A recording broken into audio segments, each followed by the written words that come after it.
Sorry I'm late. I've been trying to get this camera right because the camera keeps falling down.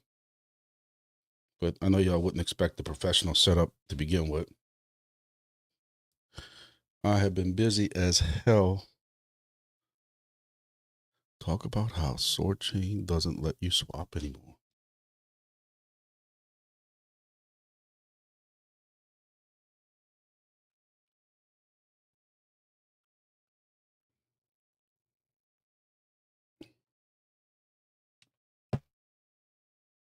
I could make a full video on how upset I am with Soarchain about many things, but people just then complain that I'm just too negative about everything. So I'll lose no matter what.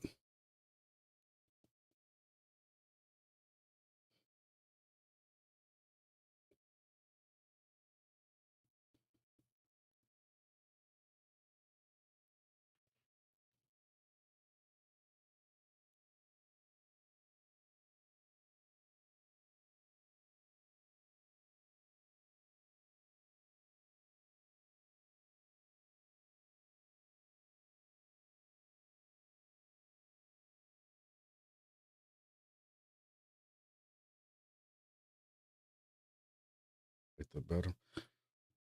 So I'm gonna give it just a minute, let some people come in.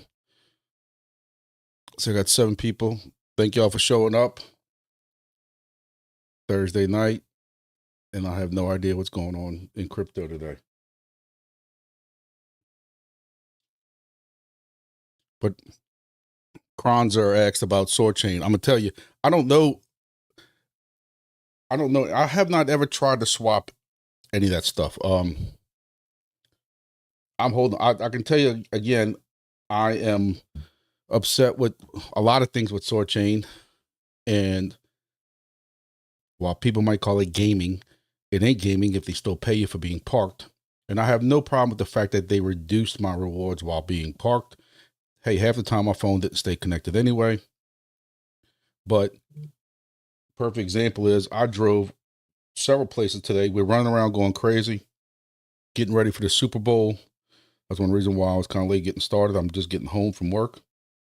We have a couple of guys on the task force that are going down to the Super Bowl.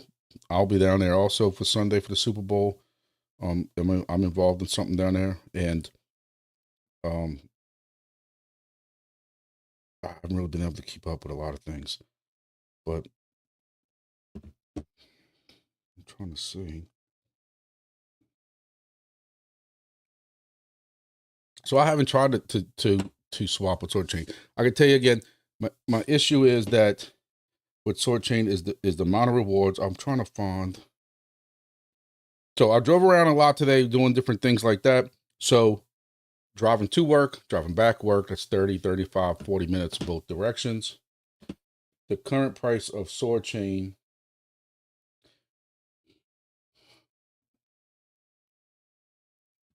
Ooh, Soarchain. Somebody swapping Soarchain because it took a hit. Let's see.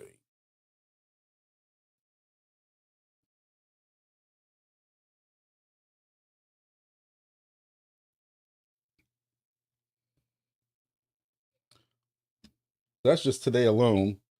Today alone, down 14% in 7 days. But so somebody swapping Soarchain. They got some volume going through it. So when you look at this, take my trusty calculator just so nobody, well, I don't even need the calculator actually. Just so I can be exact. I made 20.9 SOAR today, driving around. So I made 23 cents today. It's sad. I'm also very upset with the staking that is going on. I mentioned that if y'all caught my Monday video. If not, y'all catch my Monday videos. I have chapters in it, even though it's an hour long. But everybody wants me to keep talking about all these projects. When you covering 15, 16 projects at the same time, the video's an hour long. I'm sorry. What I will say is that with their staking, you had these validators that supported Soarchain, spent money, their own money, to get validators set up for Soarchain in the when it was in testnet. And I confirmed for Monday on my Monday video, they have been trying to get their tokens released. They're locked down. They have not gotten their token release from all that validating they did during testnet. They sat there and supported that project. And when they asked now, hey, are we going to be able to be validators during mainnet? They've been asking this since testnet. Soarchain won't even answer them. Soarchain can't answer them when they're getting their tokens released. I've even asked for them in the Discord, what are y'all doing about validators? What happened to the validators that were supporting y'all during testnet when y'all releasing their tokens? And they won't even answer me. So there's a lot of things I'm upset with Soarchain. And I used to promote them a lot because I thought it was going to be a very good project. But that's the issue with Soarchain right now.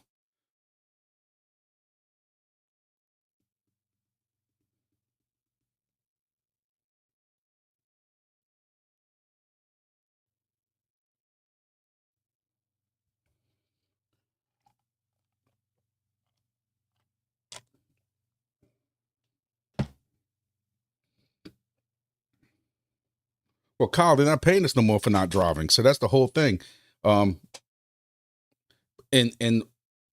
one thing that still upsets me is I'm still told that the people who are gaming that project, either by spoofing GPS or using emulators to emulate to the device that the vehicle's moving and running and stuff like that, that has not been solved yet. So while us, the honest people, aren't getting paid while the vehicle's parked, the people who are using straight emulators who are not providing data at all, or using GPS spoofers, are still getting paid full mainnet, full rewards, whatever you want to call it. Soarchain is going to need to do something, because for me, when I have to run to the store or just run to another meeting somewhere down the road, it's not worth me even connecting and tethering my device anymore to get half a cent.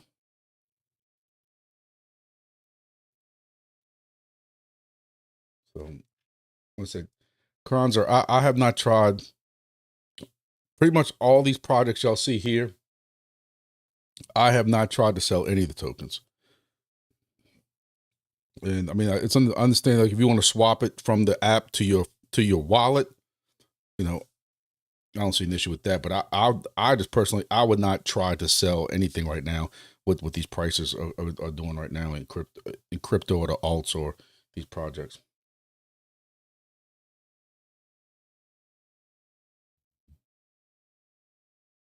Soarchain is the only DePIN I've seen that did not TGE without putting liquidity into a DEX. Blue Star, do you mean that Soarchain is the only DePIN? Do you mean that they did not put liquidity into the DEX before they TGE'd? Because I think Silencio, the weight, I don't know. I mean, there might be liquidity in the DEX, but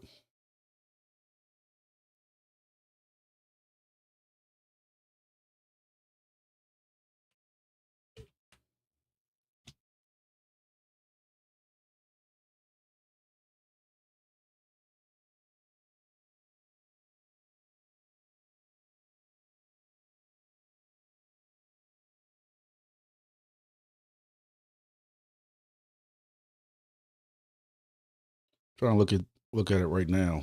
Let's see what it looks like.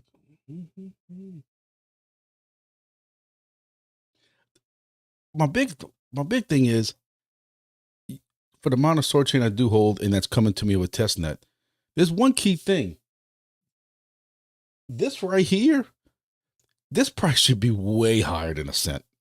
And listen, none of this is financial advice, because you can see for yourself, there's nothing indicating that this is going way higher than that price right now. But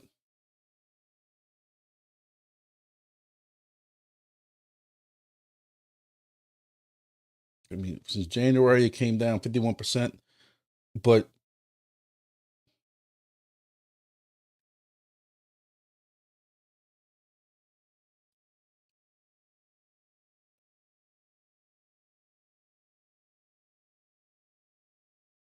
And you know this ain't right on Bird Eye because there's only the system saying there's only $500 worth of volume, but and only $1,000 worth of liquidity. I hope that's not correct.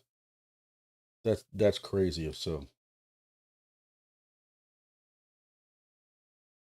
But it's been no secret, and many people have talked about how Soarchain has screwed up their whole TGE mainnet type thing. And the fact that they have these flags for that they're still mintable and still freezable. You wonder if whoever did TGE this token learned about how to do it on a YouTube video. Because I keep looking at doing my own meme coin because everybody keeps trying to tell me doing my own meme coin. I keep watching videos every now and then because I get this tickle up my rear end to possibly do one. And I know that you do whatever you got to do to make sure that you don't have these two flags, mintable and freezable, especially freezable. I don't know what you know. I don't know how do you solve that after it's been released. I mean, some of y'all might know, but let's see. See, I know this ain't right because this says only 5 transactions with $100 worth of volume. But it says the same thing, 12 liquidity. So, you know, I don't know what exchanges that this is reporting off. I don't know what exchanges this is reporting off of, but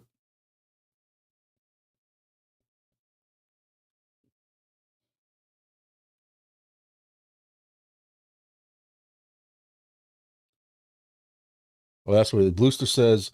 It's that low because nobody can buy on a DEX without taking an instant loss due to no liquidity.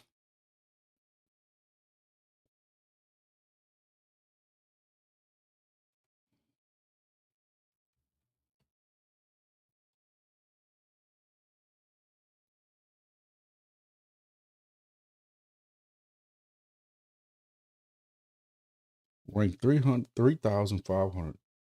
So, listen, I know we're all upset with him. I'm upset with him too. But when you see 1.9 million total supply,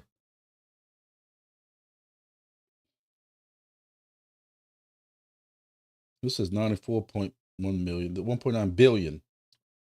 Yeah, I'm sorry. 1.9 billion max supply, 94 million circulating supply. But either way, this price should be more than a cent. I hope they pull through. Is it possible that, you know, what some of these projects do is they have, you know, I always go back to helium for this one. As paying customers come in, yes, they need some money for operating costs and stuff like that, but they also take some of that people who are buying their data and buying their services, whatever you want to call it. They put that money back in liquidity. Maybe they don't have customers yet. Maybe they aren't putting that money into liquidity. Maybe they're paying off loans. I don't know.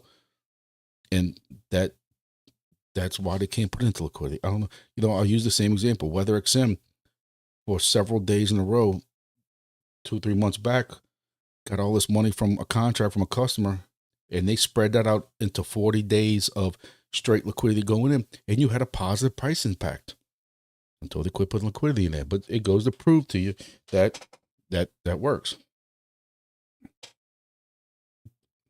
Kronzer, I'm gonna tell you, you know, he says Geode and Wingbits equals best investments. Listen, I need to get some pom-poms made for Wingbits. If you've been a member of my channel for longer than 12 hours, you know that I am the biggest Wingbits maxi that's out there, and I'm expecting big things. And I keep saying whenever they go to mainnet, whether that's in March or April, I'll be having a party here with dancing girls and chickens and craziness and party hats and, you know, beer fountains and stuff. But you can't say it's a great investment until we see what happens. I mean, I've even had the Wingbits team tell me I need to temper my expectations a little bit because I don't want to set everybody's expectations here that we're going to have another helium and make $5,000 in 17 days. And really, you make $5 in 17 days. But we know Wingbits has paying customers already. We know that the reason they went to these professional stations is because of the customers, you know, what they required and what they wanted, you know, a more streamlined, standardized type device. So with all that, you hope. And I'm going to tell you something else that somebody brought up, and he made a great point. If this is the beginning of what they're going to offer, they're setting their own expectations high, and I mean that in a positive way. Make sure it comes across like that. When you look at how fancy this box is, and the fact that they went and serialized every one that's with the stickers in here, and the designs on the front and the back, putting their designs on the geo signer, in the way that they had this made, but even just down to the little things of stickers inside, providing a USB extension that they didn't have to do, or the strain relief, whatever you want to call it.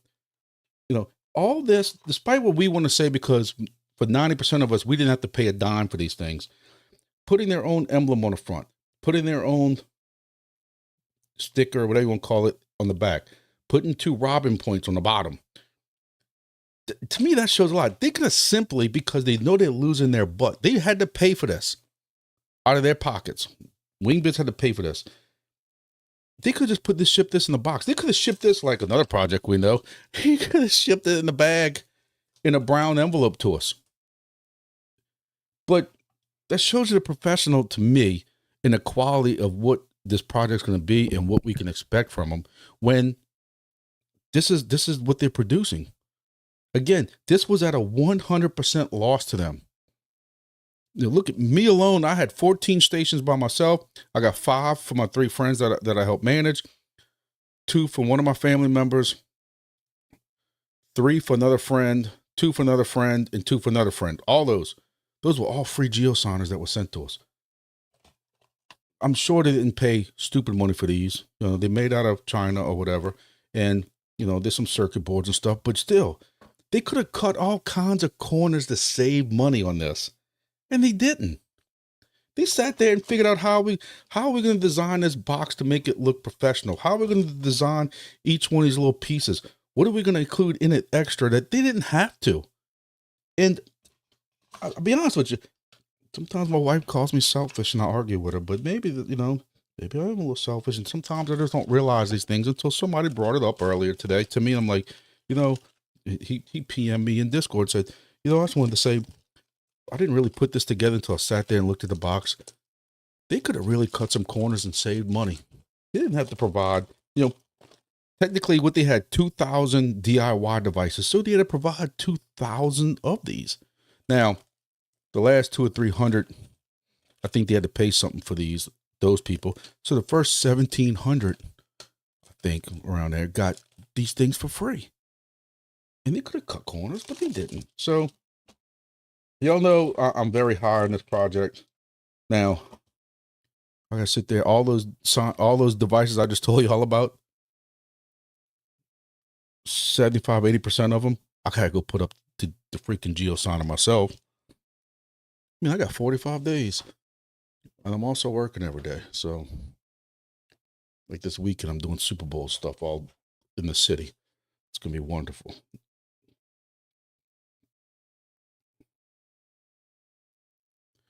Kronzer, the reason we can't do DIY devices is because customer demands. Their potential customers, one of the issues they saw was that quality of data coming in, there was at least this is the way it explained to me, was what even my 14 devices that I personally have, they started as old PCs, some of them like old Lenovo PCs. Like this. Somebody's getting rid of a bunch of surplus of them, and I'm using old. So that's how some of these started, putting Linux or Ubuntu or Debian. And I have some that then were just had one. Helium miners.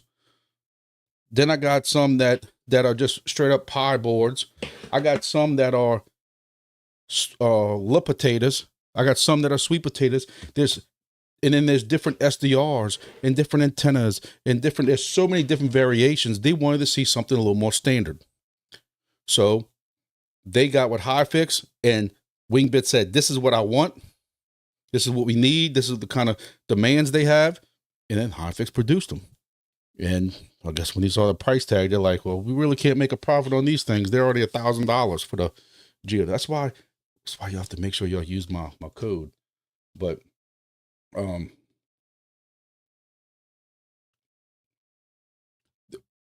I said, I'm pretty hyped up on what's going to happen with them.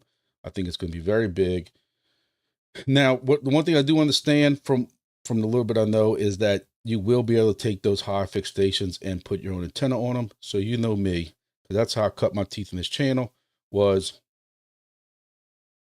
I guess I need to do my little disclaimer, because somebody will complain about me at some point if I don't put my little disclaimer. So there you go. But I'm curious. I want to get one in my hand bad. I can't wait to get one in my hand bad. I hope I'm not last on the list like I was with these geosigners, because mine got stuck in customs or stuck somewhere because they said they had a battery. Didn't. Hoping I get my. It's not as exciting doing an unboxing video. I still did one anyway for the geosigner, but majority of y'all had them already. I'm hoping I get a one of the high fixed stations early so I get to do one for you. But one thing I will do is, and I've already told Axie or Mike this. I still call him Axie because that's how he started on Discord. I'm still going to test some antennas out.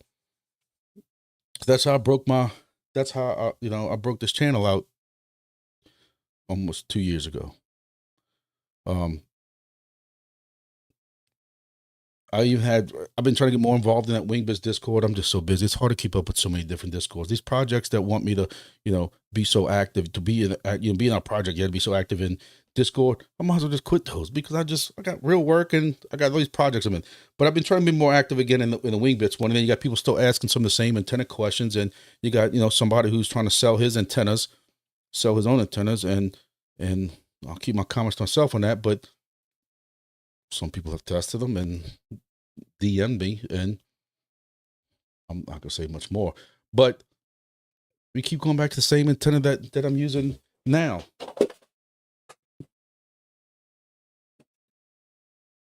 For Wingbits, you don't need super high gain. I have I'm going to finally put my Grand Isle, Louisiana station back up, which can get me, all the way across from Cuba, almost to Cuba. And I went because that one, the salt water from the Gulf of Mexico or the Gulf of America, whatever you want to call it, somebody will correct me, has really eaten all that stuff up. So I'm going, since I'm installing a new antenna on a building down there, kind of high up, I'm going with a whole brand new antenna. This is the antenna that I recommend.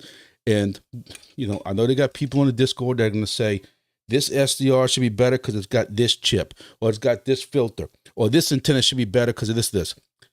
Ladies and gentlemen, I use real world testing. You can say on paper all that stuff. I've did enough RF, especially with point-to-point, multi-point microwaves.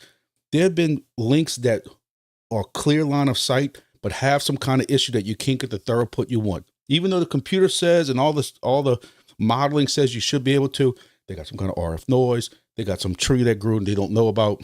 There's always and then you got some that shouldn't work at all because of a tree, something that work great.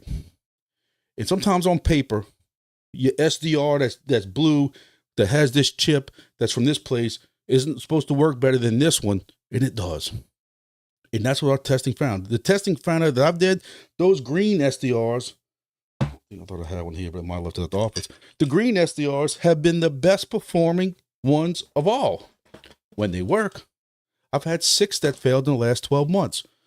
Any kind of lightning strike anywhere around it, they start going out, no matter how much grounding you do. So you have to go to the blue ADS-B one. It doesn't perform as well. Or the blue, was it not radar box, flight aware one.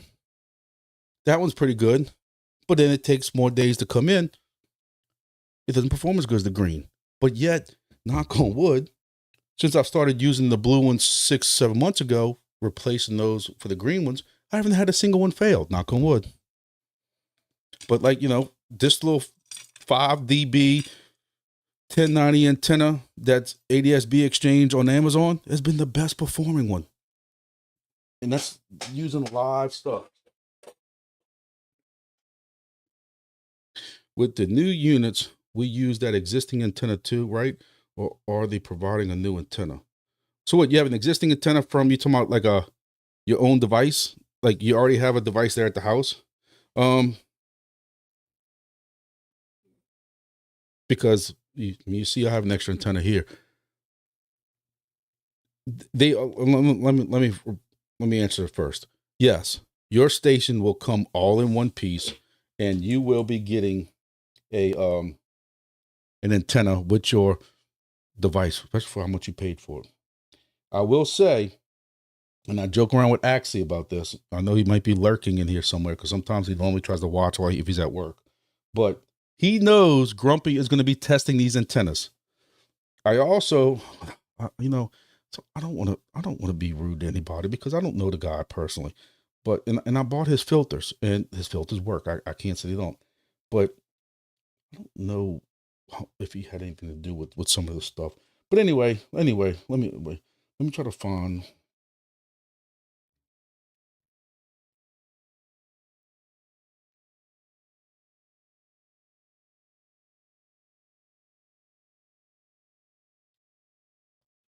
I'm trying to find a picture of one of the devices, but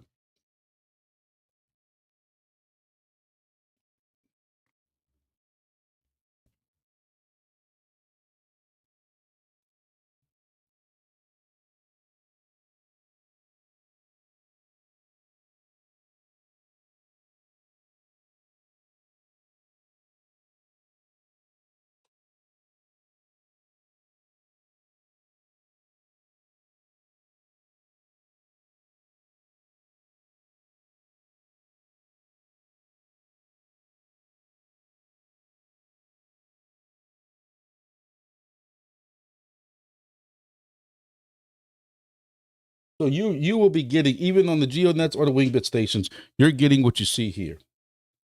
This is what you're getting. You're getting this station with an antenna. And from what I'm told, you can attach the antenna directly on here, or you can put a piece, if you want to put this somewhere that's easy for you to get to, you can put a piece of coax, whether it's LMR 400. And I guess that's also more for this device, because this device don't have satellite, I guess, to a point. Without going off the deep end, my geosigners, my hosts so far, everyone has put it in the attic or in the house inside the window where they run the coax for the antenna outside. I haven't really even seen anybody have any issues with the geosigners with satellite getting inside. So getting a connection or hitting the satellites. So I'm assuming the satellite GPS thing to confirm it's where it's at, the geosigner, is going to be in here somewhere. But there are people who are saying, and Helium has even said, Wingbits has even said, you can put this device inside and run a coax to get this antenna higher up. But that antenna right here ain't this antenna right here. And this is 27, 28 inches on Amazon. They have a link to it in all my videos, and this is the only one I pushed for the last 18 months. I have bought all kinds of other antennas, and I've tested them from the little green PCB board looking ones to I even sat there with a soldering iron and soldered the 1090 homemade one together and bought 4 or 5 different ones. My buddy even didn't listen to me because he was coming from the helium world. He went and bought the 12.1 dB version like this, and his results are horrible. And I'm curious to see what this antenna will do. But again, we also know that Wingbits would not have allowed a piss poor antenna on here because they know, I got to point the opposite way. They know that we were going to be pretty, Now, my question comes in when I was getting that earlier is, I am assuming, and if anybody here knows, you're not going to hurt my feelings, help out and answer the question. For the GeoNet device, is the GeoNet antenna here? Because if it is, GeoNet has to be the highest point as possible because you need coverage all the way around. Because we all know those in GeoNet like me, which is a great project, great rewards. If you're not in GeoNet, take a look at them. Good project. You need to be able to see the sky with all that. So I'm assuming. T. Yours says I was getting about 200 miles out with that Amazon antenna. That's good. Pretty good. Pretty good. Well,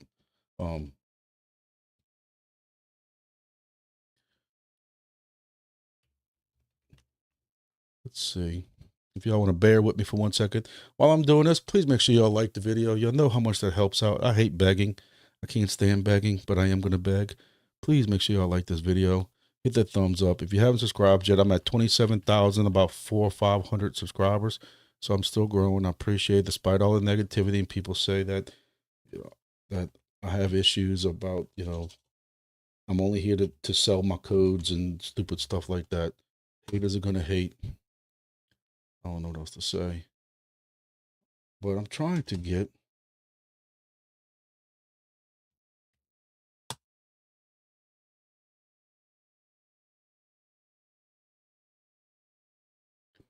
to one of my antennas, one of my better stations, to see what kind of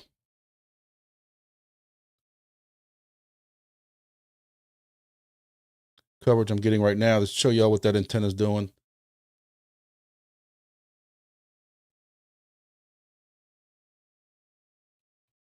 So just in case. So here we go.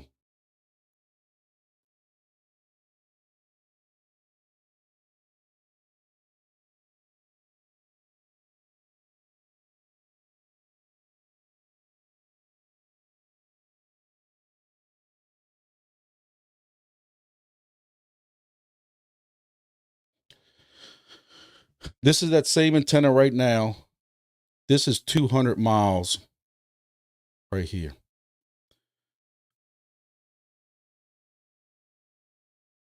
So this is Houston, 200 miles south of Memphis. So let's see.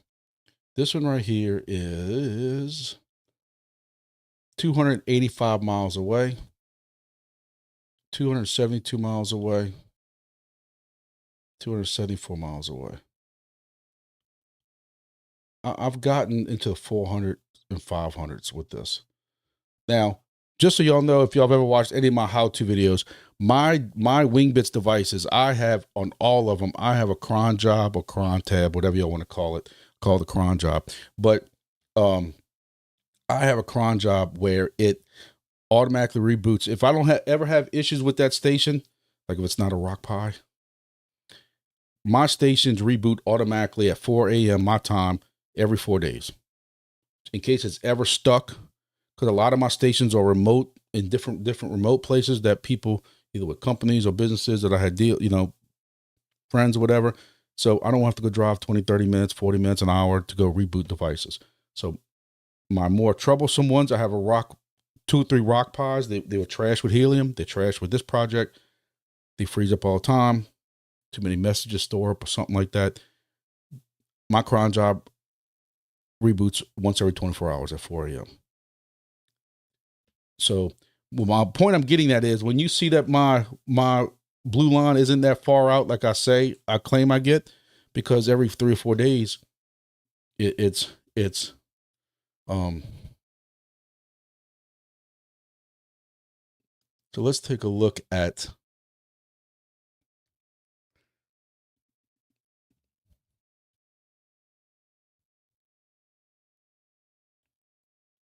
one of my other stations that's right on the water. This is a Bit Harvest studio. And for those who have followed me on Bit Harvest, I'm running all these projects right now off of one device: helium, Wingbits, different things like that, grass, honey gain.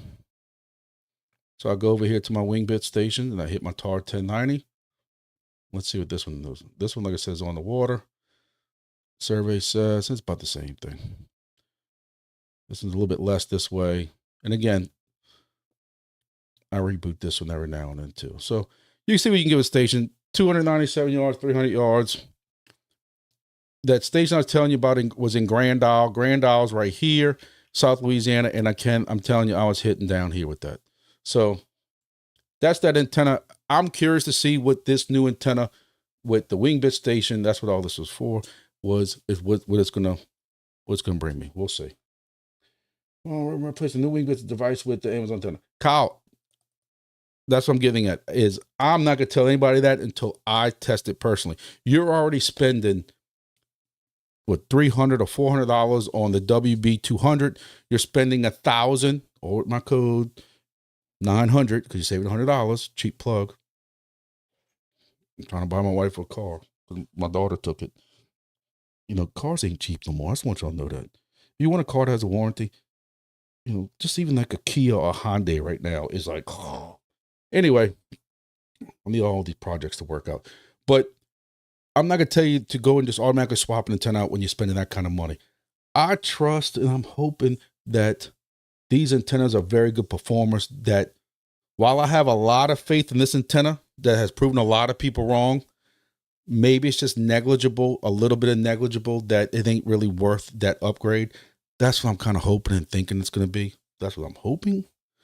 But I'm not going to just tell people right now, hey, go and buy this Amazon antenna. There's no way.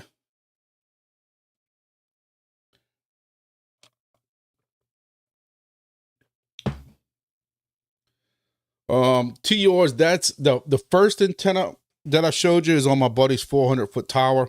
It's about 400 foot up. The second antenna I showed you is about 15 foot up. It's got some woods on the back side. If y'all saw that, it was right at 200 miles. It has some woods on that side. The other side is wide open. That's Lake Pontchartrain right there. The station I'm telling you about in Grand Isle that was getting consistent 400 miles. And I got pictures of that somewhere. And I got videos of, y'all go look back at my history. I got one video called like record breaking distance or something crazy like that. That antenna was literally 10 feet off the ground. You know, I was getting almost 400 miles on it. But I tell everybody, literally, the fishing camp was right here. It's at the back of the fishing camp.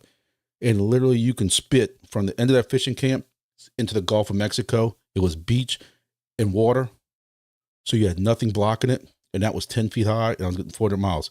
My new station in Grand Isle, I'm hoping to go this week. I was planning on going this weekend, but I got asked to come do some work, and I can't really discuss it right now. I can discuss it after the Super Bowl. It's very ironic. And some of y'all who have been with me for a while now, from early last year before that, are going to get a huge kick in the pants when y'all find out what I'm involved, but I'm not allowed to really discuss it right now on what I'm doing this weekend for Super Bowl. But it's going to be, y'all going to fall backwards in y'all chairs. But anyway, my plan was to go, and I can't wait to get that Grand Isle station up, because the new station is going to be, the antenna is going to be almost 40 feet in the air. Again, with plain line of sight. I'm hoping I hit Cuba. It will be the biggest thrill in the world. I will do a video, and I will truly really become the godfather of the golf, because that's how this all started. For those who are new here, you know, Wingbits and them guys made me my shirt that said godfather of the golf, because being that high, I'll have it. I have another station, which is actually this one and this one. One of these is actually got Bit Harvest on it, and that one's going to Gulfport, Mississippi, on a camp. I call it camp. The house is more beautiful than mine. He calls it a camp. And the problem with that one is I can't put an antenna towards the front.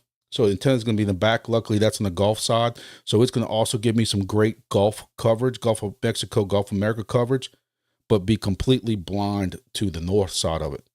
But I've proven and I did a video on that on my sister's house where she has an HOA.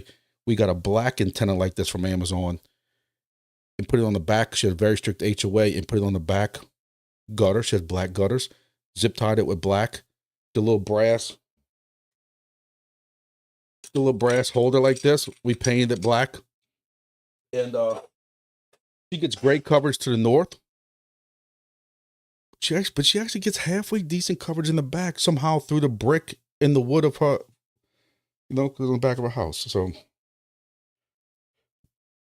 you tried to look into high velo for your grass computers? No, and I've never heard of high velo. I am running honey gain on every one of those, and I'd say in my money videos, every grass, whether it's a laptop that I have on a network somewhere, I don't have anything any data mining stuff on this computer. This is the computer I built. It took me 6 months to build it because I wanted to put top of the line stuff in it other than the GPU. I couldn't afford a 4090. It's got a 4070 Ti. But anyway, I'm not putting any of that data mining stuff. I don't trust it. I might be old school. I'm not putting any of that kind of stuff on it. I have an old laptop on a separate VLAN. I have 7. I think I'm up to 7. I had 8 and I just burnt up. I should have brought it to y'all. I have a picture somewhere and I don't know how I would even show it. For those who are in the Bit Harvest, I shared it, but I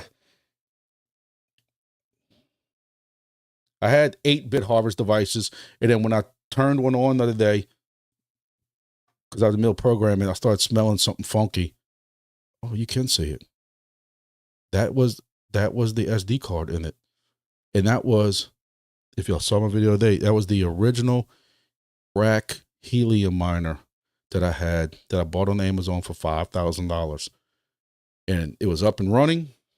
And I had it here at my office. I had it here at my house, set it up, brought it to my office to go ahead and finalize some stuff because that's where I had the SDR and stuff at.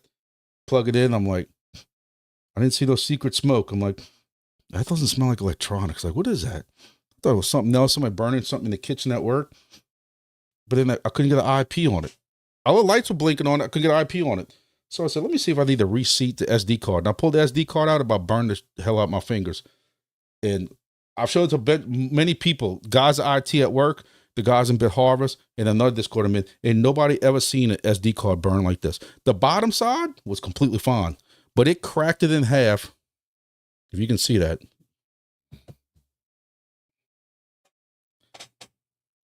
Not James, I can tell you right now, you know, I was with my job, I was in enforcement capability for the first 20 something years and transferred to IT. And I basically was drinking through a fire hose trying to learn it. But I've learned more about networking, Ubuntu, Debian, client, that type of command line type stuff, VLANing and that stuff because of these crypto projects. Crypto projects and some ham projects, because our ham repeaters use that kind of stuff too. But peeling off different VLANs, as long as you have the right kind of layer switches and stuff like that. And look, I can talk all that lingo, but then every now and then somebody who's really into networking IT comes and talks to me, and I'm like, what language are you speaking? Please speak English. So I'm not even going to try to say I know what the hell I'm talking about. I'm into the RF stuff. I'm into the radios. I've been programming radios. We have Motorola radios that I can do wirelessly. So people don't have to bring me their radios anymore. I have one in here somewhere. If people don't have to bring that stuff to me anymore, they get transferred. I can sit at my computer now and over the air, and they get the channel. So the guys working task force stuff for this weekend for the Super Bowl, I just sit behind my desk and say, add task force channel, that to all these radios, blow it to them. And that's where I've kind of got my stuff at. So, but the thing about this is I've also been taking some training classes and some learning classes and some online stuff. But even when I went to a convention last August, we're taking more and more of this stuff about, network safety and people clicking on these links because they get this email, even though they don't work overtime, they get these emails that say, please click this link to approve your overtime. And like me changing my password and putting all these stupid things in 2FA and stuff. That's not why networks are getting hacked. Networks are getting hacked because we have idiots behind the keyboards. And what I'm getting at it with all them classes I'm going to, I can remember just a few years ago, we're sitting there putting all this spyware stuff on our computers and adware stuff on these computers to try to block all this stuff. And we're sitting here now openly installing these apps on our phones and keyboards so we can trickle in some crypto. Not me. But even like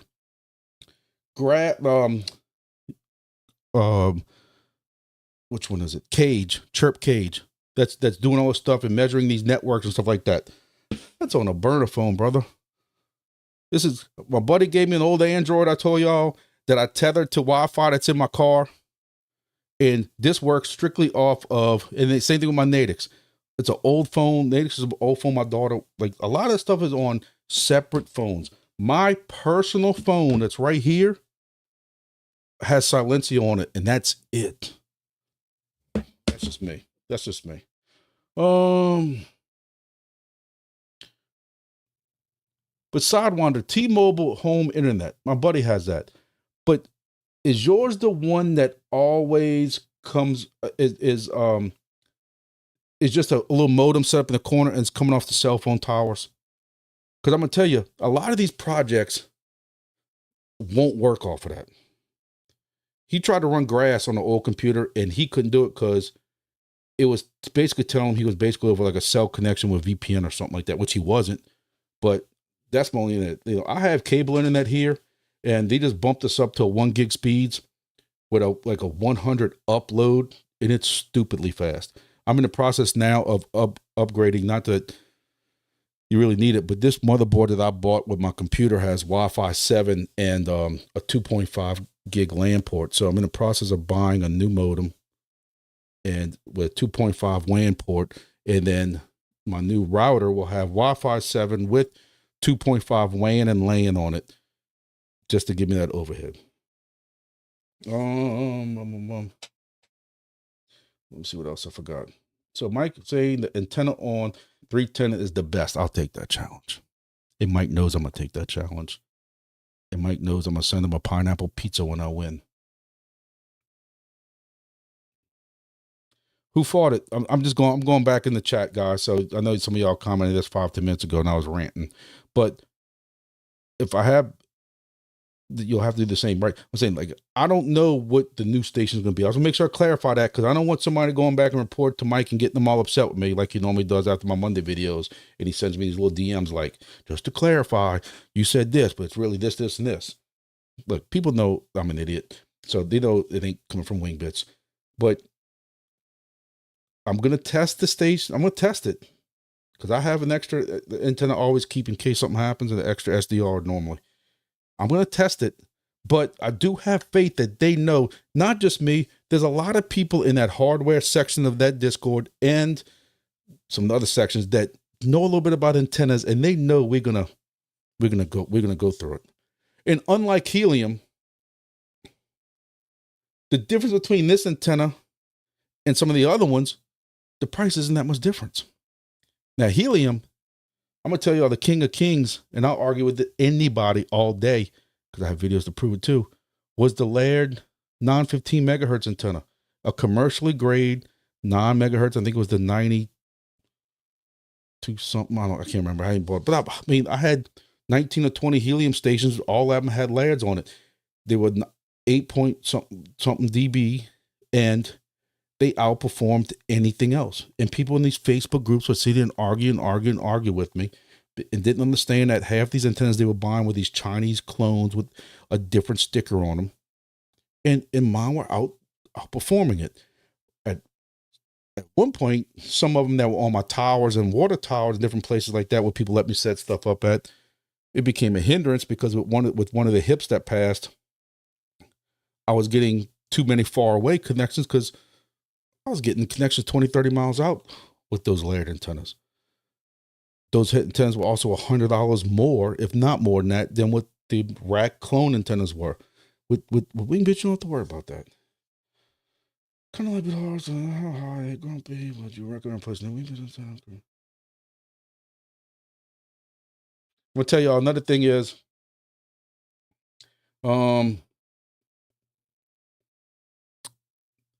I did a video. Maybe this was God's way of saving me, but last week I hinted at this video, and Monday I told you I was coming out with this video, but I did a video and it wasn't going to be an hour, so I don't want you to hyperventilate, but I recorded an hour's worth of video on it, basically ranting, spitting, and cursing about the current state of the crypto investor, not the projects, but some of the stuff we're doing wrong. And the first 25% of it recorded with no problem.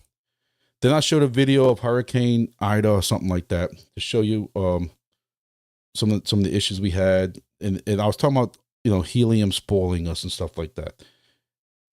But I had to mute this mic while that video played because if not, it was echoing.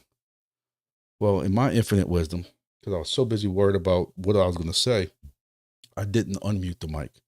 So for 45 minutes, I kept ranting and screaming and spitting. And then when I go to produce the video later, I can't figure out why in the hell I can't hear sound anymore, to realize that the mic's muted. And I just don't have the heart to sit there. I was just in a moment. Like I was just going, kind of like some rapper or some singer who just keeps writing rhymes down and just keeps on going because he's in the moment. I kept going. And now I just don't even know where to start. Like I'm not even in the mood to even redo it. And I've kind of mentioned that here before, but some of y'all are into Silencio. Some of y'all, you know, in Soarchain and stuff like that. Silencio, people saw that airdrop and what the price was. And the project really isn't, I don't know if it is, but they have just completely written that project off. That Discord has gotten completely out of hand, and people have just said how this whole project's ruined because the token price is lower than they thought it was going to be, and they didn't get enough money for a Lambo. And my point is, the project was out for like a day or two, and you know, then a week later, they haven't did an actual reward yet for their rewards. How are you know? And it's not just this project, but somebody brought that up in the previous project. That's the problem with crypto is they're quick to turn on certain projects. And I've even mentioned before about how if I'm really, really, really deep into like say Wingbits, if there's another ADSB project that comes out, it's like the script says I have to be 100% against that, and I have to just disparage that project constantly, you know. And there are just some septic, toxic people in crypto that hide behind the keyboard, I guess, and they just and y'all tell me what y'all think. Like, and that's basically what that video was, is that I just gave a bunch of examples, went through some Discords and gave some examples. But like I'm gonna go back to Silencio. Silencio is trying something different. I'm not against it. Like it's something different, so I'm just not against. Like I think it's cool. Now, come March 1st, I might think it's the worst idea ever. But they're giving right now. I'm doing Silencio. I'm still hitting Silencio very hard. I wanted to be in the top 500. I'm finally in the top 500. I've been hitting it hard every day. Got 25,000 SOCs or whatever it was when I just hit 50,000 hexes. This YouTuber works it. Some people complain that YouTubers don't work it. I work Silencio. But for every token, you're getting a raffle ticket. Right now, I'm eligible for I don't want to lie to y'all because somebody's going to say I'm lying. Right now, I am eligible for 343,000. I don't know why I say I'm lying. 343,000 raffle tickets. So, again, if somebody's in that project and I misunderstand, but I'm pretty sure that they said that every raffle ticket will be worth at the very least one Silencio. So my point is, you can't do no worse than getting one coin for each SOC like you would normally get. They're giving you raffle tickets. And if you're a Diamond League person like I am, I don't even know what the other leagues are anymore. But the better league you're in, the more raffle tickets you're going to get, or the more tokens you're going to get per raffle ticket. Let me say that you're eligible for. So Diamond, we will have raffle tickets worth 1 million tokens. But every token is going to be worth at least one. So you're going to have some in there that are worth 10, some that are worth 100, some worth 1,000, some might be worth 10,000, 20,000, 100,000. So the worst I'm going to get is 323,000 tokens. So while it ain't going to break the bank, but for the month, let's see if I can switch this over. That's the one thing about doing lives. But at the worst, at the worst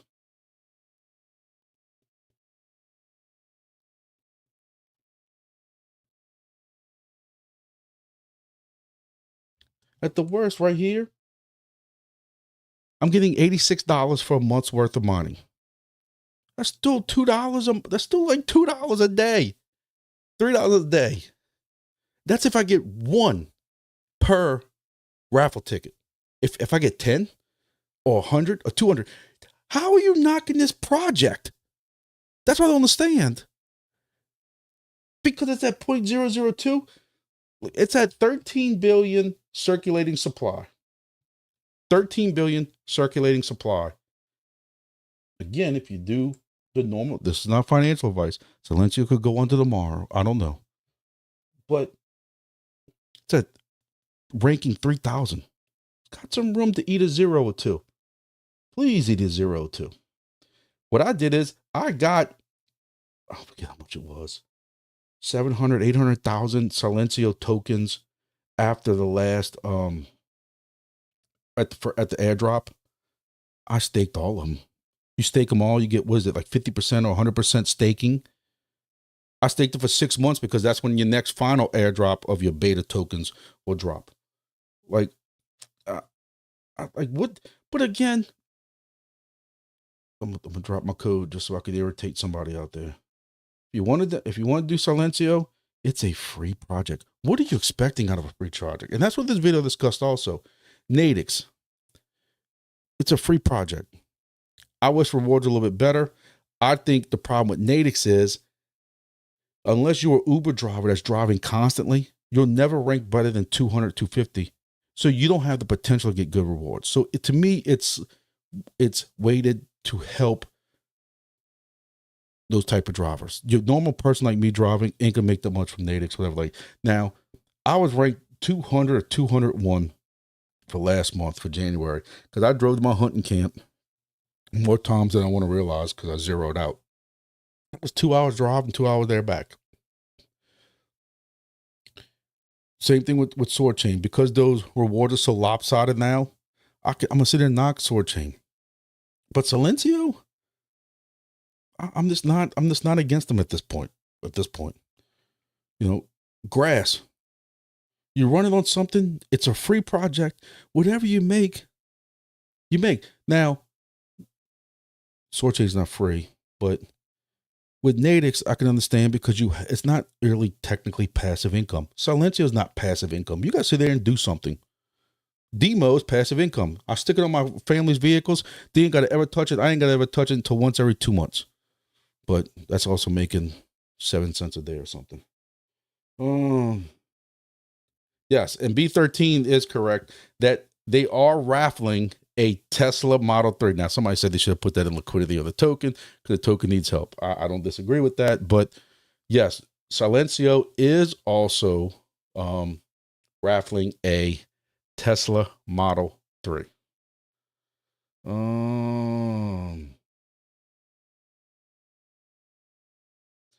Who faulted asked me, again, I'm going back, about certain antennas. I'm going to tell you, my antennas, we have some nasty weather down here. Those layered antennas from Helium withstood 100-mile-an-hour winds from Hurricane Ida, 100-plus-mile-an-hour winds. We had a hurricane last month and saw gusts. Last year we saw gusts between what I think was 75 and 80, and these Wingbits antennas didn't have any issues.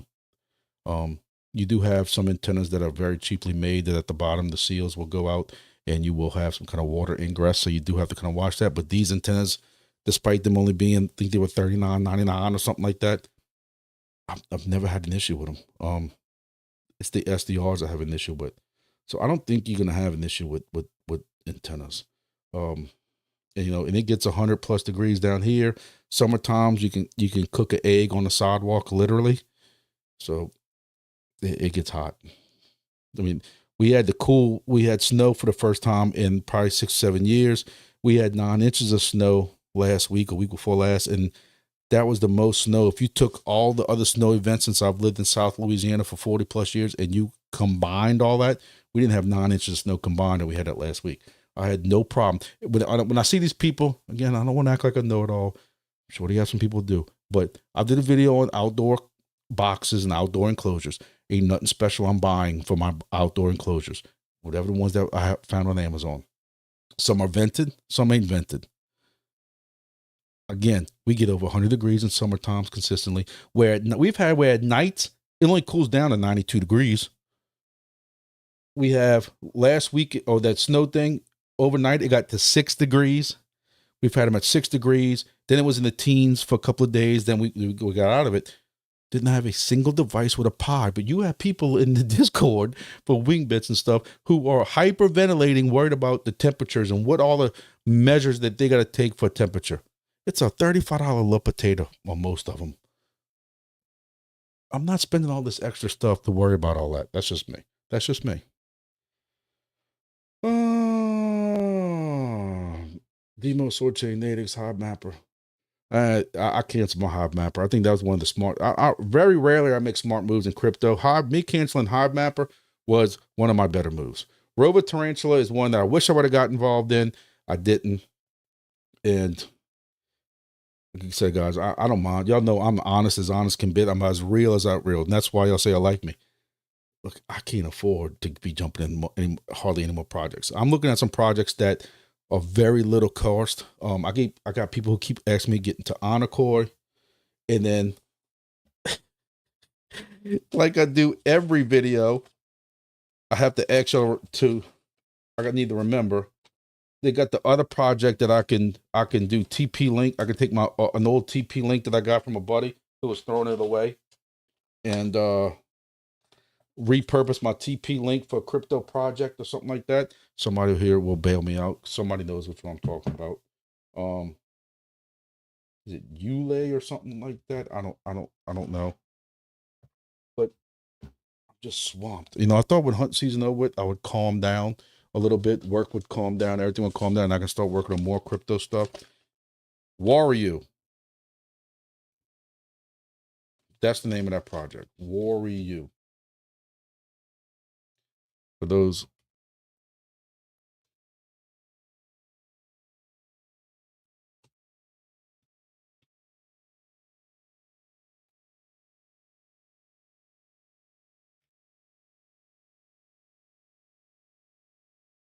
For those who, if there's anybody in the Warrior, please let me know.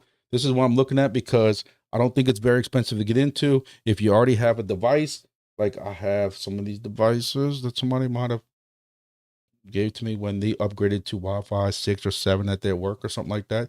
I said, brother, don't throw those away. Trust me, I can use them for something, especially when something with TP links. Somebody had just told me about this project with certain TP links. But this is what I'm looking at.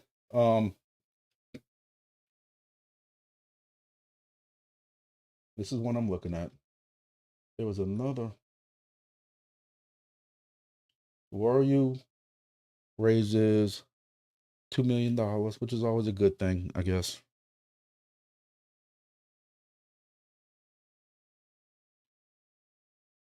So I don't know. You know, from what I understand, you know, right now they're paying for proof of coverage or whatever it is, not really use. Again, I didn't get into XNet and some of those projects because in Helium Mobile because I live in a very rural area. While we have Walmarts and stuff like that, they get super packed. I had to work a deal out recently with AT&T and Verizon Cellular to get on my tower because our sector where our Walmart and a certain shopping center is one of the most busiest ones in the entire New Orleans region. But that's because of shopping centers. I wouldn't be able to put an XNet or Helium Mobile in one of those areas. So I did anything that needs like for me to get rewarded needs to have all this data going through it. You know, I know somebody even has a coffee shop, but he don't have a lot of traffic inside of it. He has a drive-through. The drive-through is constantly backed up. People getting coffee from 6 a.m. to 6 p.m. But you know, so if I can do Warrior as a proof of coverage that they just need to make sure I'm out there, kind of like what Chirp is right now. I'm making great money with Chirp. But as soon as it goes away from, hey, your station's installed to you need to actually get use out of it, I'm in trouble. Who fought it says to stay away from Nubla and SkyX. Oh, I had Nubla in my shopping cart to purchase for some time. And luckily, I heard listen, do your own research. It's not just a catchphrase in crypto, especially when you don't have the extra money like I got. Is you want to, but I got some money from people using my codes, and I wanted to re-put that back into the channel by covering more projects. But with Nubla, the countless amount of people who are complaining they got to tear it apart to be able to reset it, and then me as the weather nerd, because I am a weather nerd for years. I've been weather. Hurricane stuff excites me. One day I will go tornado chasing in the Midwest. And then crypto, oh, my perfect hobby. That's why I got Weather XM. Hey, you know, it is what it is. I wanted to warn you. But then when I saw that people up north were having problems with the weather vane would freeze, you know, if you got a lot of rain and frozen rain first, but somehow the weather vane was freezing. I guess if it wasn't moving. So when the wind did start later, the dang thing's frozen. Well, that's a false reading, because part of this environmental stuff that they need is wind chill. You can't measure wind chill without wind speed. And, you know, of course, the maxis that love it, because every project has cheerleaders. There's nothing against the people who are Nubula maxis, cheerleaders. Everybody's got a cheerleader. Yeah, people right now who still think Soarchain is the greatest project in the world because they have a fleet of the vehicles, devices, but they're going to sit there and argue with me that it's okay Nubula's thing freezes. No, it's not, because you're providing false readings. And if the project is okay with that, then I have a problem with the project. That's why I even said about Soarchain. If they had no problem with the amount of people that were parked getting rewards when your vehicle wasn't providing data, that worries me. You know, it's and if Wario has no, I mean, if Nubula doesn't, now SkyX, I don't know enough about SkyX. Actually, people have told me, despite how they kind of look, the Nubula device and SkyX kind of looks close, but they're not really the close. I haven't heard anybody who had SkyX who had to keep taking it apart to reset it. You know, yeah, people had to do YouTube videos on Nubula on how to reset it. Even though Nubula's telling people, please don't reset it. We're going to try to send you a firmware update, software update or something, so you don't have to reset it. That's how much of an issue it was. But yet you still got my fellow YouTubers out there like, this Nubula is the greatest thing in the world, and I'm about to make $2 gazillion. Use my code to buy them now. And I'm like, and you wonder why people want to attack me for giving out a code on YouTube. I'll tell you right now, Soarchain sucks. But if you still want Soarchain, then you can use my code. See, that's honest. I'm not going to sit there and tell you Soarchain's going to make you a millionaire. But go right now. So hurry up and go right now and use my code. No, but some people still want to get in that project. If you use my code, you get a discount. So why wouldn't you use it? Why wouldn't I give it out? I mean, I had to use somebody's code to get it started on it. That's just how I am. But I'm being honest with you. You can go every Monday and watch my videos. If you don't want to watch the whole hour, because look, I can't watch YouTube videos that long. I tell you that all the time. I can't watch YouTube videos for 20, 30 minutes. But yet I'll sit here and make them because that's just the information I'm giving out. But I'll tell y'all, if anybody says all I do is kiss you know what to give out codes, then you've never watched one of my Monday videos, because the whole disclaimer in the beginning says I will be grumpy about something, but I'm being honest. You know, it's not financial advice, and nobody's putting a gun to your head making you use any of my codes. But I can find negativity with everything, and I tell people all the time since the beginning of this channel, I could win $1 million in a lottery tonight, and I will still complain because Uncle Sam's going to want to take 50% of it in taxes, and he don't deserve it because he's spending it on stupid stuff. So I can find anything, any project, I can find something negative on. So yeah, so I'm looking at those two projects, and we'll see what happens. So SkyX, people are having battery issues already with SkyX just came out though, didn't it? I don't know. I got 3 SkyX. Long story short, I'm probably opening up the fixed battery, so no weather are much higher quality than these guys.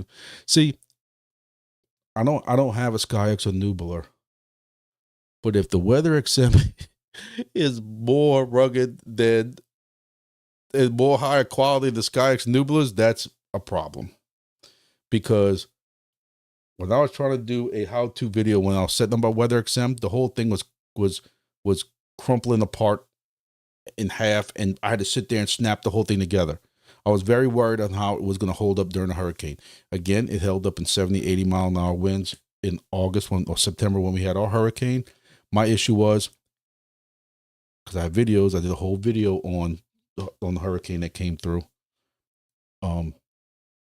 It stormed raining. I changed clothes 4 times that day because it was storming, raining. It was flooding. I was driving through the flooding, and my weather XM said it had 0 rain that day. 0 rain. It said that for a month. Then all of a sudden, about a month and a half, and I went up there, cleaned it, blew it out, do all kinds of stuff in it, and it never measured rain. And then about a month later, it started measuring rain again. Weather XM sending me notes that the sensors are bad. Check your sensors. How do I check that? How do I check sensors on that thing? You know, but the most chain. I remember this one. All right. Well, I appreciate it. I got 18 people here. Make sure you hit the like button. I don't think we're gonna make this 3 hours like we did last time. So, we'll see what start a goal for super chats. I ain't that desperate yet. I'm not gonna start begging y'all to send me super chats. Even though I did have somebody send me a super chat one time for $100 and I about fell backwards in the middle of it.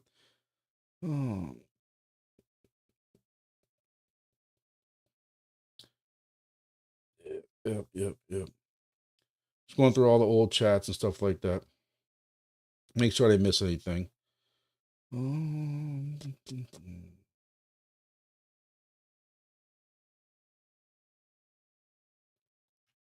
Yeah, I am contemplating doing, just because I want to do it one time, because I really am contemplating doing my own pump fun meme token, just because I want to see what it's like. I want to see it get sniped, just because, hey, I made a meme token even though it got sniped, and put $20 of liquidity into it and see what happens. You watch all these YouTube videos, you see all these YouTube videos of people saying, make this meme token and watch it grow and all stuff like that. They don't do all the videos saying, I put my own liquidity into a meme token and it got sniped in 37 seconds and now $40 poorer,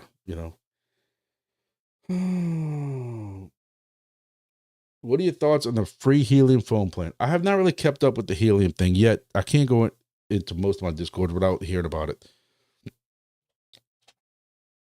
I don't know. I'm a Gen Xer born in the 80s, and you got your parents and grandparents always beating in your head. Nothing's free in this world. Nothing's free in this world. Oh, look, I got a $5 super chat. I appreciate it. Oh, man, you're going to give me a super chat next. That question? Oh, God. Oh, let me finish my first part while I digest that.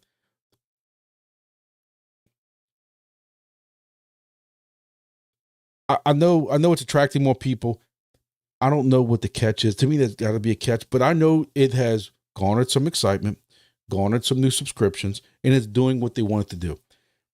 Helium's trying different things. You got people who were upset it went to the IoT mobile rewards. Because, I think right now I still got functioning 17 IoT devices. I find that my rewards have gone down since it swapped back to HNT, which was not supposed to happen, even though the pricing, but I'm not even talking about the price tag of what I'm mining a day. I'm talking about even when you take like the equivalent what the HNT was to IoT, I was getting more IoT. But anyway, I don't know what the catch is. I'd like to know what the catch is.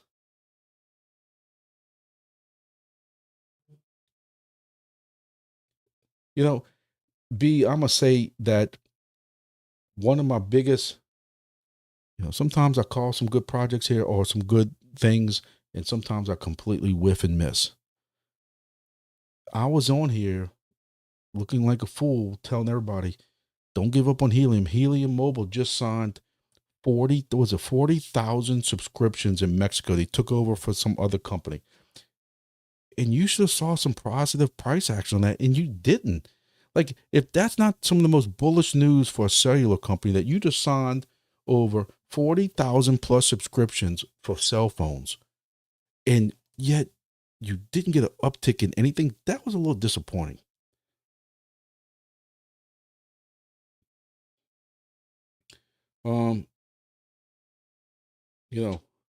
But my point I was getting at, B, is that, you got people who complain we went to IoT mobile.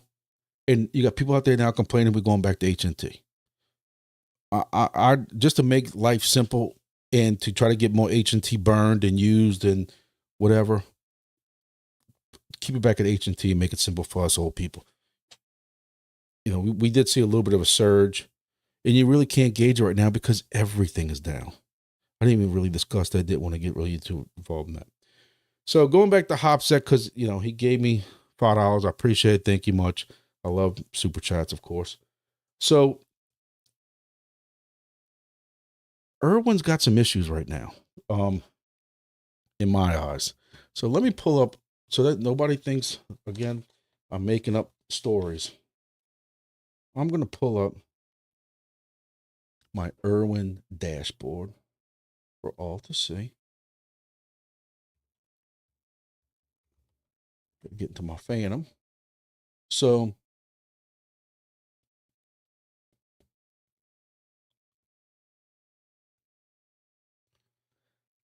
apparently Irwin is tied to also the amount of people selling. So we're going to first go look at Irwin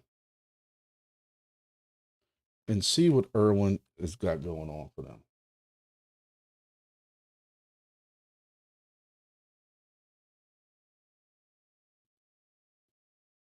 I'm going to hide my face. Irwin has had a little bit of a drop.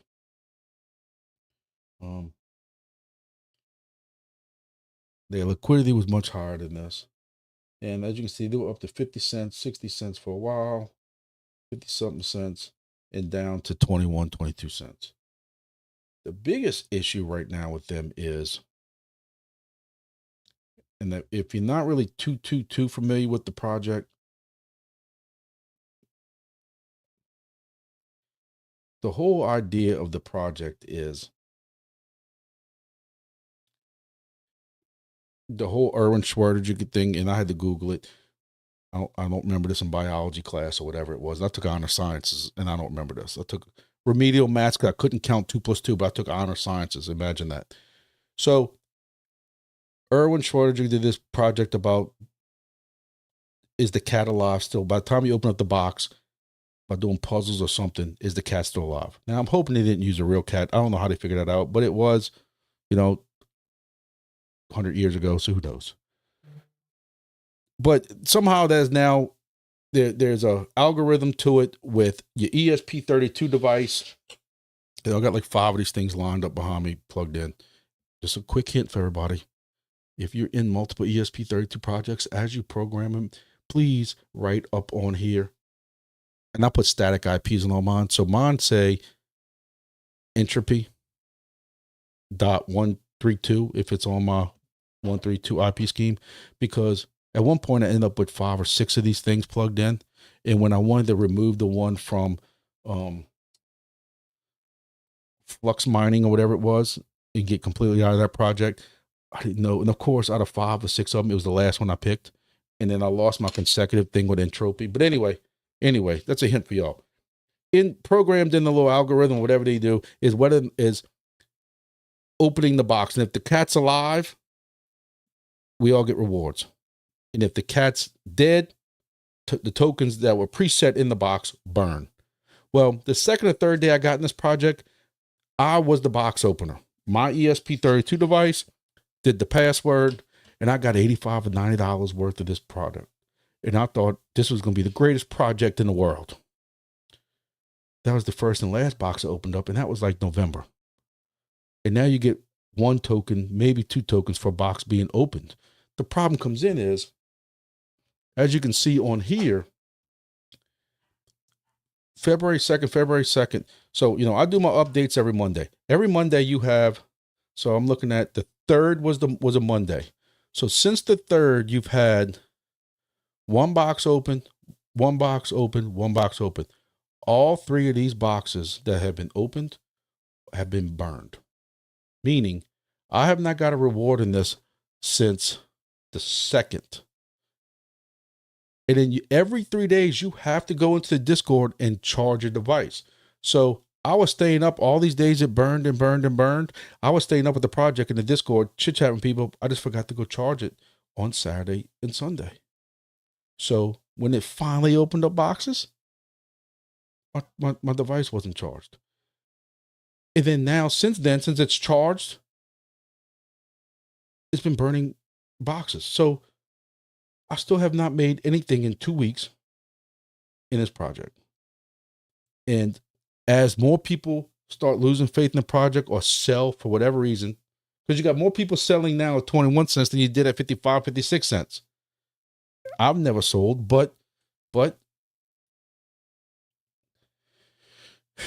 people are selling. And as they sell, that affects the algorithm to a point that has a higher chance of it burning. And they explained this on the Discord yesterday or the day before that, because people are complaining about the amount of burning. Or it reduces the amount of tokens. So I was making 1 or 2 tokens a day at 50 cents for 1 or 2 boxes being opened. And it was a cool project. Well, now by the time you average it out, it ain't that much. I know it's a long answer. What I'll do is I will see by getting a link to the Discord, and I will put it in the description of this video when I'm done. So I know it was a way long answer for your thing, but I just wanted, for full disclosure, like I said earlier, I'm still in the project. I still support it, but I just wanted to know that before I come and say, hey, Entropy's a great, Irwin's a great project. Irwin's a great project. I want you to know the truth of what's going on with it. Well,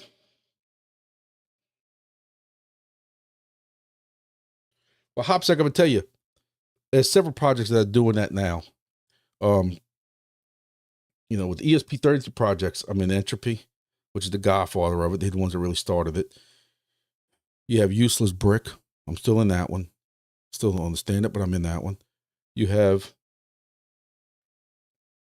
this one, Irwin. I'm in Junk Coin now. Junk Coin's another one, meme coin that uses the ESP32 project. Somebody was telling me about another one, but it was still new. And then we also have where you can solo mine for Bitcoin in this.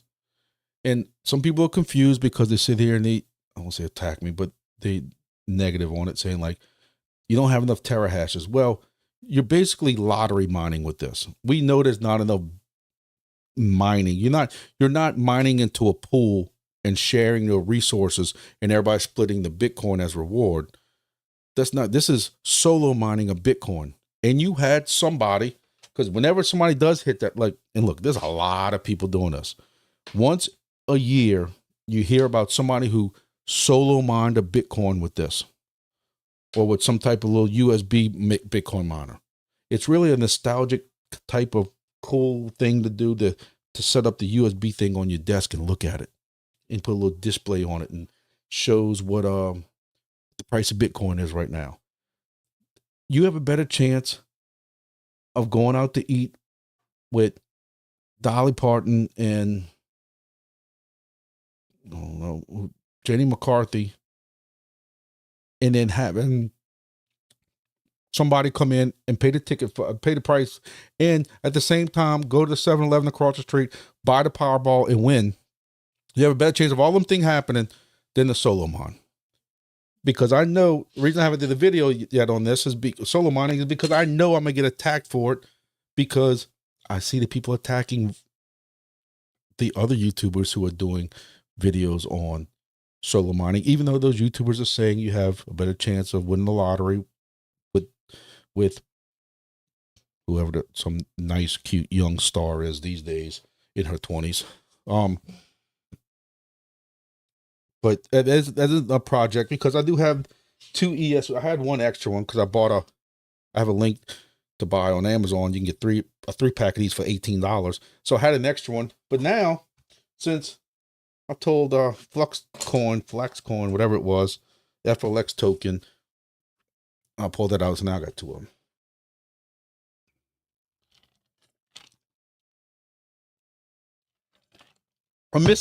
I'm glad you brought that up, because that's what we were told. And we were also told, because I'm pretty sure I have it in PM for the mods there, because I asked them, what's this whole NFT thing if we're already in a project? Oh, well, if you get NFT, you won't have to press that charge button every 3 days. Well, I was all for that because I don't think about it. Like I might be not. And the problem also with the charge button is if you go too early, it tells you you're too early. So you have to wait until you're right at the basically expired part. So I said, hey, I'm always missing out on the charge thing. I forget about it, whatever. I'll be happy by NFT. That was like a month ago. So I asked him recently, well, what happened? I told him I was not happy with some of this stuff. And I said, what happened to if I bought an NFT, I wouldn't have to charge anymore. Go into the channel and charge. Oh, we're still thinking about that. Yeah. Oh.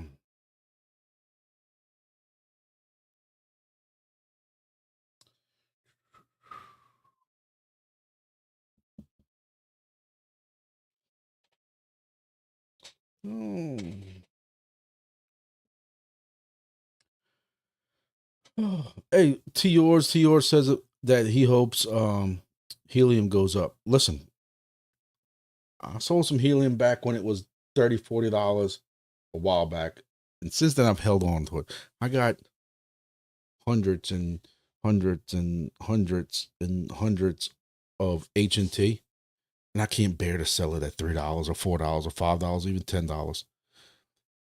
My personal opinion, not financial advice, not financial guessing the future.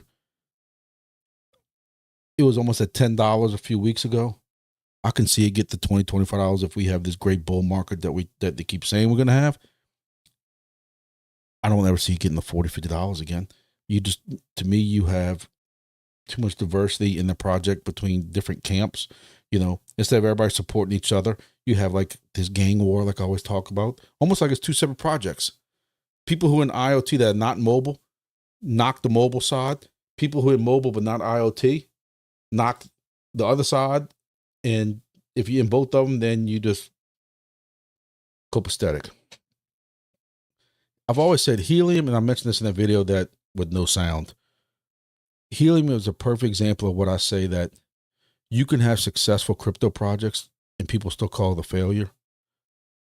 When you think of what Helium has did and what they started from, and you have companies that have projects that are working off that Helium network, it's a success, despite what people want to say. Now, the fact that I ROI'd on my $5,000 device in 17 days, and now I make 17 cents per device, is a failure on the mining side of it.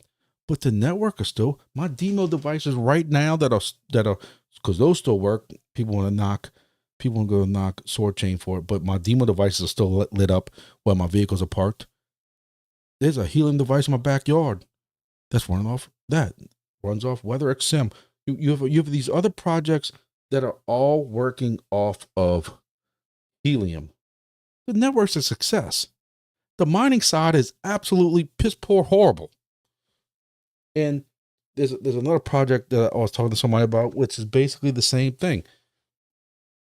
What constitutes a successful project? The opposite's grass. Grass, from what I understand, still not even off the ground yet. Still technically in the test net. But I tell you what, I made over $1,000 in that airdrop. And I'm staking almost all of it with BitHarvest on their stuff. So is that, but because our back pockets are doing pretty well, we're going to consider that a success, even though the network, I'm not saying this about grass. I'm just using this for example. This is what I mentioned in my video. As long as your wallet, your Solana, your Phantom, your Exodus, your MetaMask, whatever wallet you're using for that project, as long as it's filling up green, that's a successful project. Even though behind the scenes, they could have a network that nobody's using, that's slow as hell and keeps bogging down. But as long as it's green, that's a successful project. And that's what the rhetoric on the internet's going to be.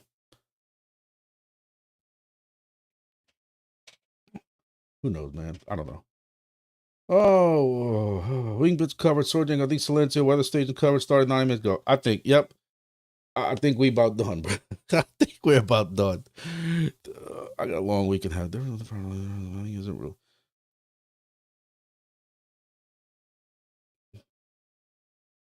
Yeah, and you're right. Is Entropy says they're the first mineable DPIN. but they're also a meme. And look, they know they're a meme. They're not in denial about that. But I guess I look at it as, if it wasn't mineable, how else would you get that token out? You would just automatically drop people's stuff. At least mining, you know, they got people who are somewhat involved in it. You know, like with Entropy, you had to do the whole digging a hole, and it had to be a pretty decent hole too. Even if it was a frozen ground, I used to try to help people out on Twitter and vote for him if the ground was frozen and he still dug something, even though it wasn't that deep. I'm like, God, I gotta give him a little credit. The freaking ground's frozen. Junk coin, you need to do a box of junk. You know, Irwin, I think it was Irwin, was a pic of a cat in a box. My buddy at work who follows me on a lot of projects, I was like, I'll call him up and say, dude, go throw your cat in a box and take a picture. He's like, what are you, drunk? And I'm like, no, dude, seriously, go do that.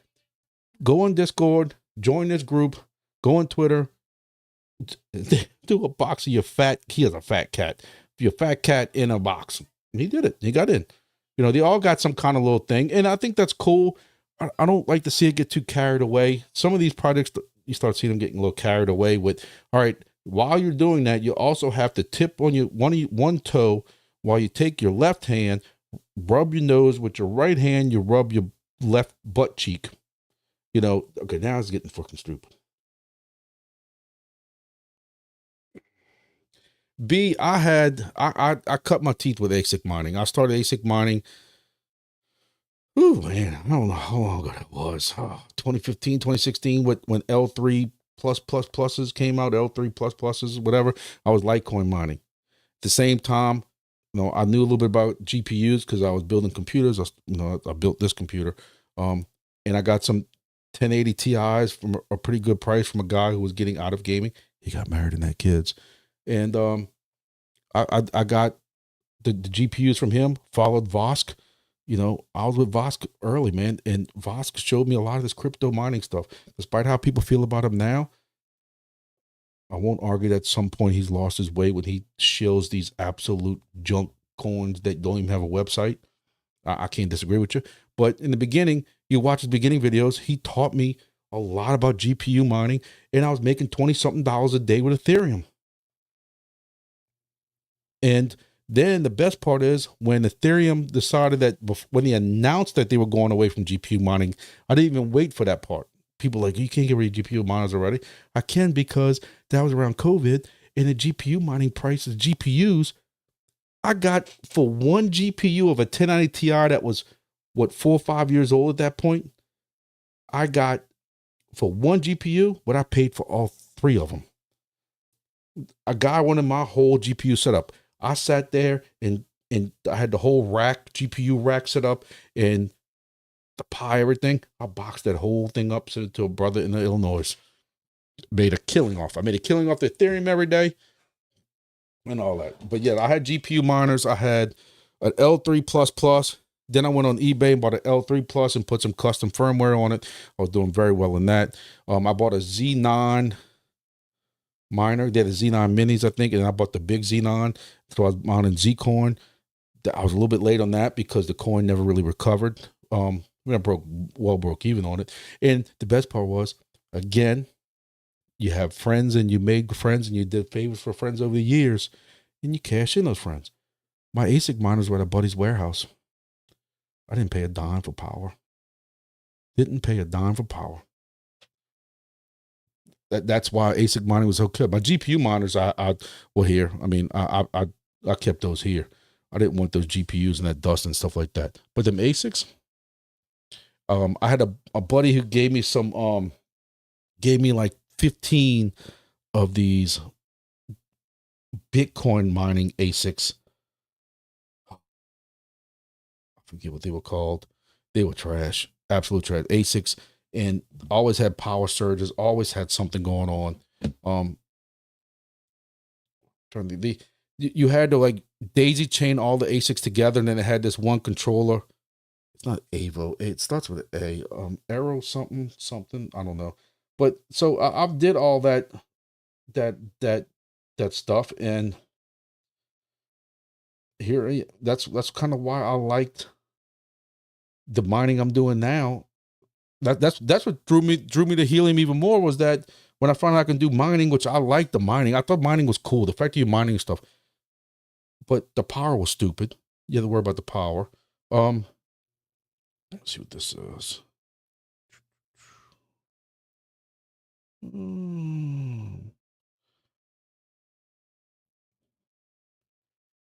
It's gonna kill me now. I know I hate to interrupt, but I'm the kind of person that when I'm trying to think of what the name of something is, Canon was the brand name.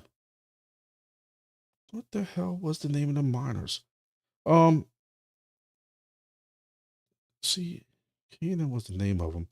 But yeah, when I figured out I could do mining and not have to pay and not have to worry about making deals and worried about what the power was going to be and stuff like that, and worried about power supplies burning up and catching buildings on fire and stuff like that. Oh, it's all for that. That was the best part about helium. So,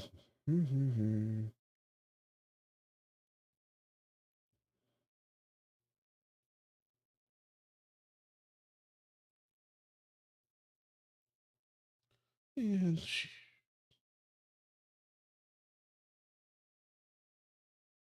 I don't know. Let's see what this is. But like I said, ASIC mining was cool. It was a way to get of getting started with that kind of stuff. And Avalon, that's what they were. Avalon miners, AVALON, Canon, CANAAN. So I got a stack of those from my buddy. I'm not exaggerating, probably 15 of them. He started his own. He was one of these ones that went way off, and he got a shipping container with a welding torch, got the power company to drop a freaking transformer next to it, and he stacked them with them things. And by the time he got all that lined up, the Bitcoin price had dropped, the difficulty had went way up, and he went belly under. And he gained some Bitcoin, but it never recovered to what he owed, because to get a transformer put in, he had to promise a minimum payment of X amount of months at a certain price, even if he was under that thing, just to get that transformer installed. It was stupid. Stupid. I don't know how these ASIC companies stay in business, because you see these ASICs being sold for $15,000, $20,000. Yeah, they're making $100 a day this week. By next week, they're making $4 a day. Oh, Clean Avalon something. Yep, that was them. I do. I said I miss the mining rigs just because I thought they were cool. Because I'm a tinkerer. I like to tinker that kind of stuff like that. I think that's cool. GPU mining with Orange Salon, a new BTC. Deeply, dude. My GPUs minings are for me to get owned by some kids in Call of Duty. That's what that and to make YouTube videos. That's what my GPUs are for. And I was hoping I can get a 4090 video card GPU when these 5000 series came out, because I wasn't spending $1,500 on a GPU.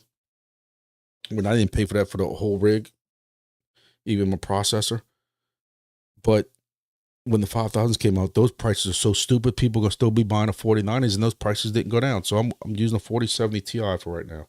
What I really need is a new gaming monitor. This is just a basic newer monitor, but that's my new excuse why I keep getting owned by these kids in games, is because my monitor's too slow.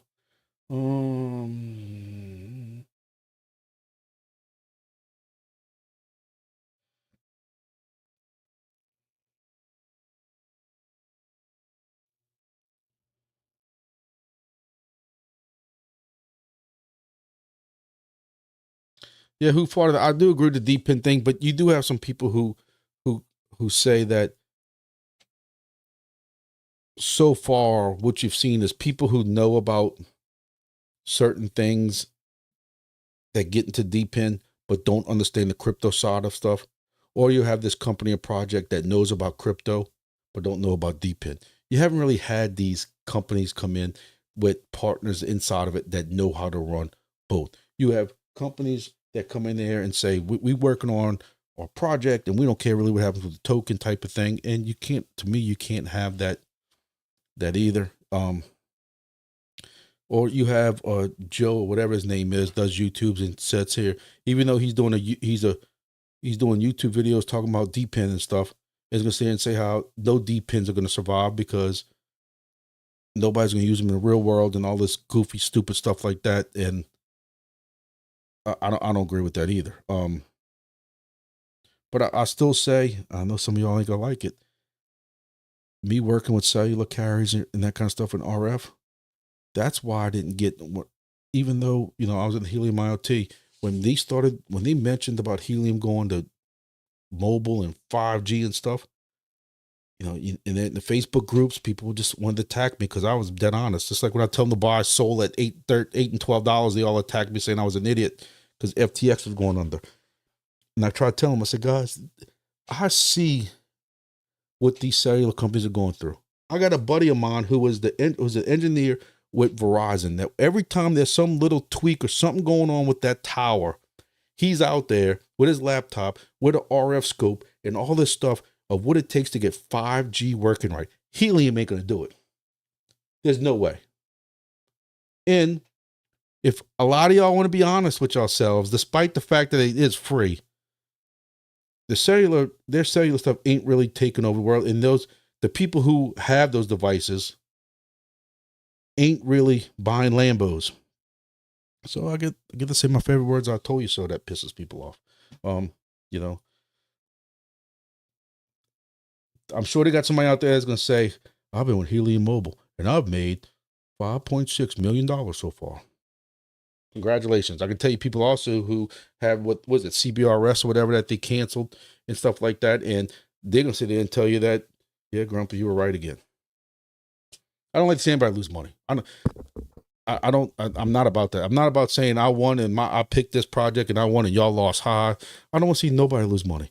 That's why I don't want to do a meme token. Despite everybody who wanted me to do a grumpy meme token, and we sat here and on a Discord personal message and hashed out a couple different AI images of a grumpy dad and what was he going to be doing for this meme token and how we're going to push it on Twitter X and all this stuff and the Telegram group and all this stuff like that. I'm like, I can't do it. I just couldn't be part of it because if any of y'all got into it early and y'all put $5, $10, $20, $100, $1,000 into it and it got sniped to hell and y'all lost it, I would never forgive myself. That's just me.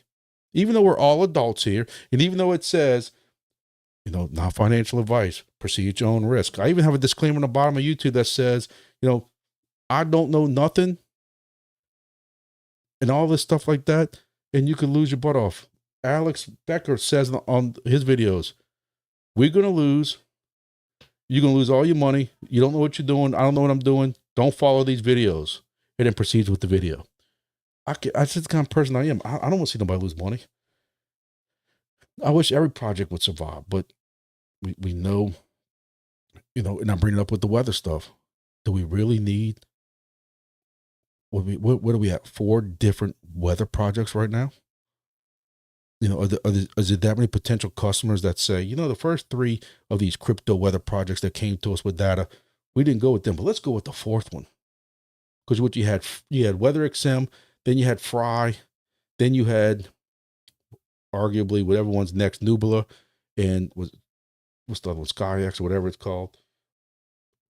Do we really need 4 of those? You know, what we had 2 or 3 different ones from air monitoring and stuff like that.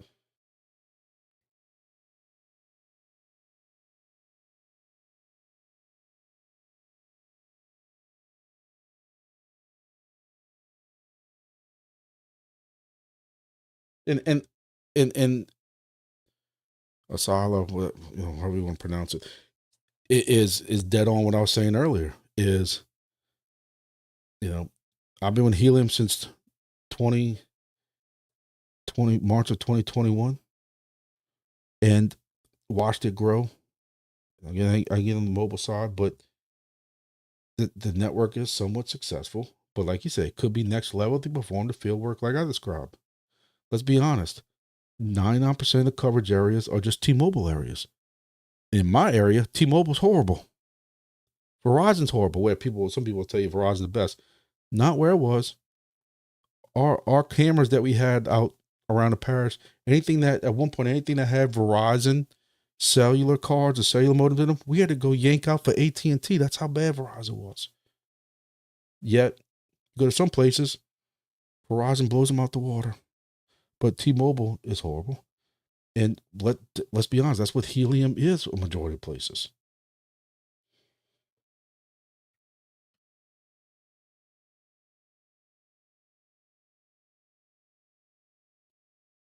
But who fought it? You have to remember, people have been selling weather data since weather data started. At my work, we have two different weather companies that provide us with weather stuff. They have meteorologists tied to it and all that stuff like that, where these companies don't, to a point. In emergency management and stuff like that. I mean, you could say it's a huge market, but unless you need the direct data coming in for some reason, how many weather stations or weather websites can you go to? You can see models yourself. I mean, I also run a weather Facebook page because, I mean, as if all the other projects I'm into ain't enough, 3 YouTube pages and Facebook pages for stuff and the side business. Well, I do a weather Facebook also. Everything that we use for that, the hurricane that came this year, we predicted it within a few miles a week before it made landfall. When everything said it was going somewhere else. Hurricane Ida, we predicted the landfall. Nobody predicted it was going to stall for 12 hours and just demolish us. Nobody saw it coming. No model saw it coming. My point is, every tool that we needed for that was available online. Wingbits, the argument is, people say the same thing. Oh, they can get that data for free, but they can't. All these companies that need to ingest that data, the apps that you and me download for free on our phones, commercial companies can't use any of that for all their ingest stuff. They're paying FlightAware and stuff. They might give it to us for free. Wingbits has, think about it, there's nobody else doing that ADSB stuff right now. But I don't know. But Kyle, what I want to tell you is,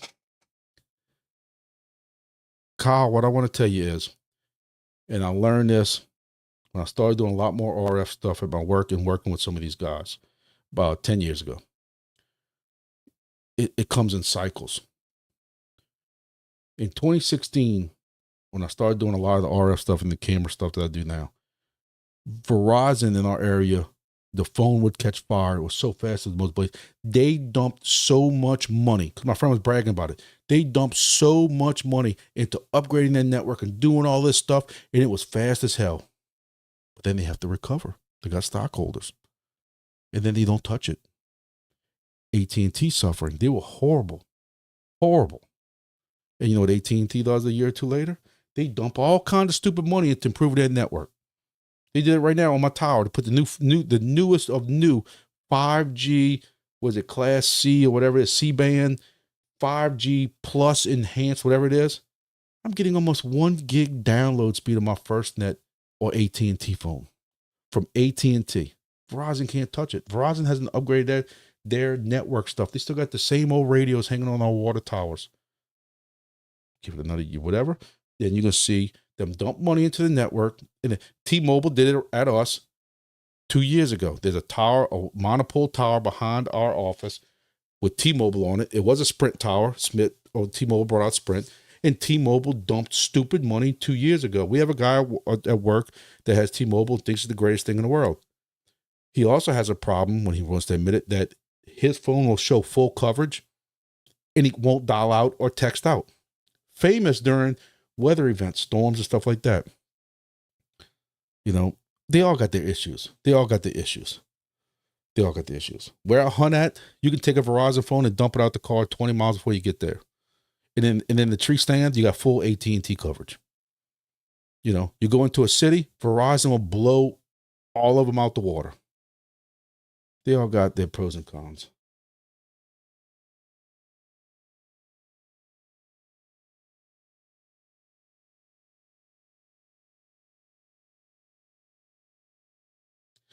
But Sarla, what happened to when I thought Helium had some type of partnership where with Dish Network, that Dish Network out of their boxes was supposed to be providing some kind of coverage also.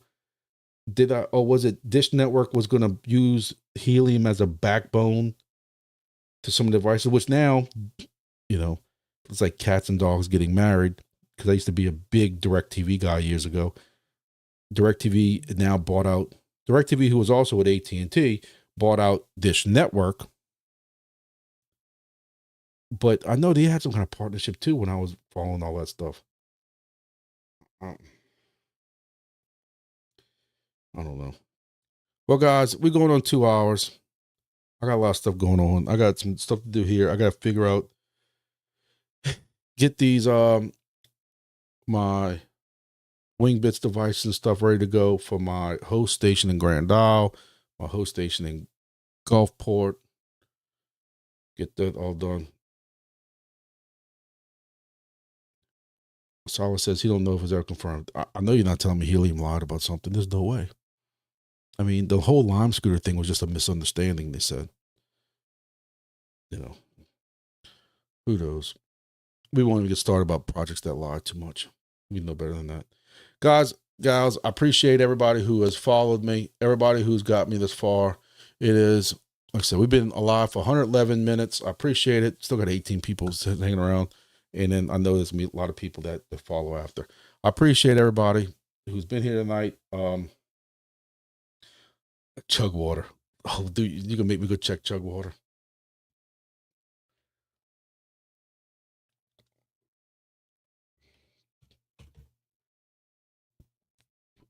So the question is, excuse me.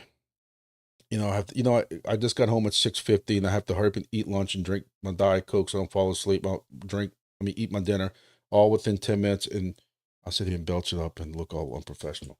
So for those who don't know, I used to cry all the time because my host station locations would get sniped with Wingbits.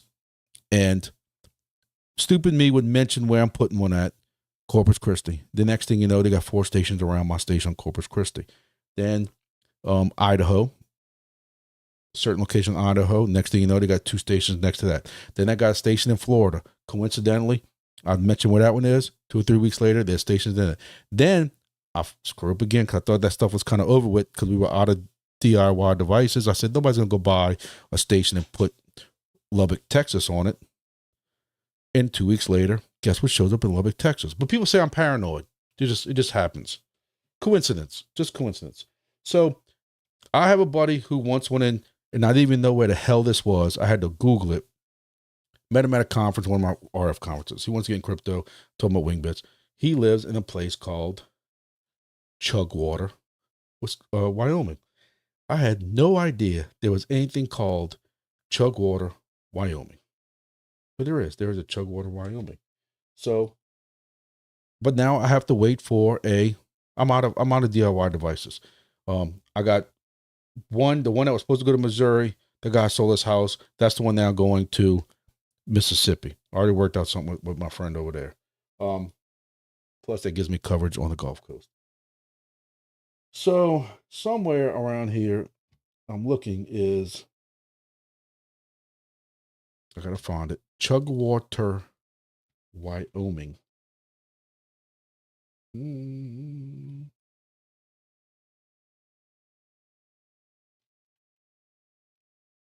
So far I'm good. So far I'm still good. Chugwater is still there. It's open. It is a huge open area. So I need to get my high fix station in before somebody jumps on Chugwater. We'll see. See what happens.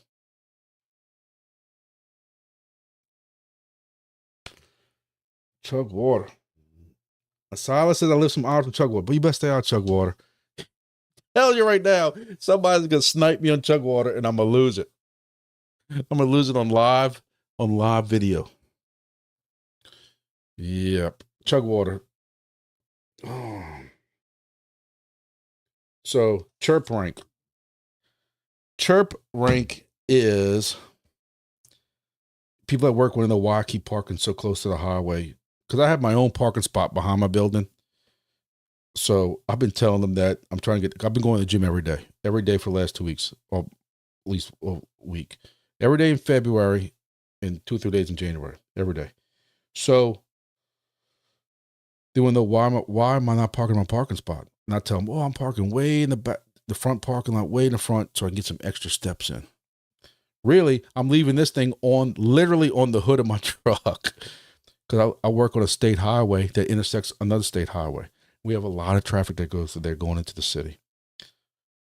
And I'm getting about, in a few hours, like 14,000, 12,000 Bluetooths, 2,000 or 3,000 Wi-Fi's, 3 or 4 cellulars. But as of right now, I am at, for Chirp, I am at 503. You can see that? Not really. So I'm at 503. For this round, I'm at 135, and I can't get that number to change at all. And for the FCK wire, I made it to level 300. And again, this thing's been running. And then what I do also have is, I don't have it with me, I have a battery pack. When my daughter was in travel ball, I have to sit there on my phone a lot because my ADD, I can't watch the whole game, or in between games. So I used to have a battery pack I bring with me on my phone. So I leave that plugged into it too, just to keep this thing going. And tell you what, my ranking really, I'm at 503. I was at 511 a day or two ago, because I take a picture every morning where it starts. So I am at 503. I have huge hopes up for Chirp. I have a Chirp miner. I don't like what's going on with the Chirp miners as far as them being sold, because the NFTs keep getting sniped when they put them for sale, and people then turn around and sell them for $400 more. I don't care if that's going, but I'm still have a huge, for everything we're talking about, the Helium Network did wrong. Chirp is supposedly concentrating on that and making sure they do it right. They're going to be way open to way more technologies, way more IoT devices. I'm a big believer in Chirp.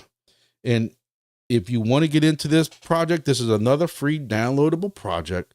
I have a code in the description below of this video. I do have that code there, and it gets you like 25,000 points to start off with. And it helps me out with 40,000 points or something like that. But I'm still hitting it. Hitting it. Between that and 375 AI, I've been hitting that every day, making sure that that's running every day. 375 Go.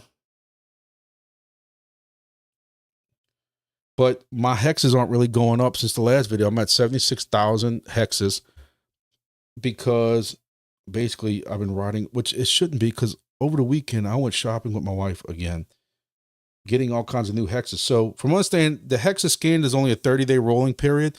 So I am getting some that drop off, but I'm also getting those back on. But I got a code also for 375 Go.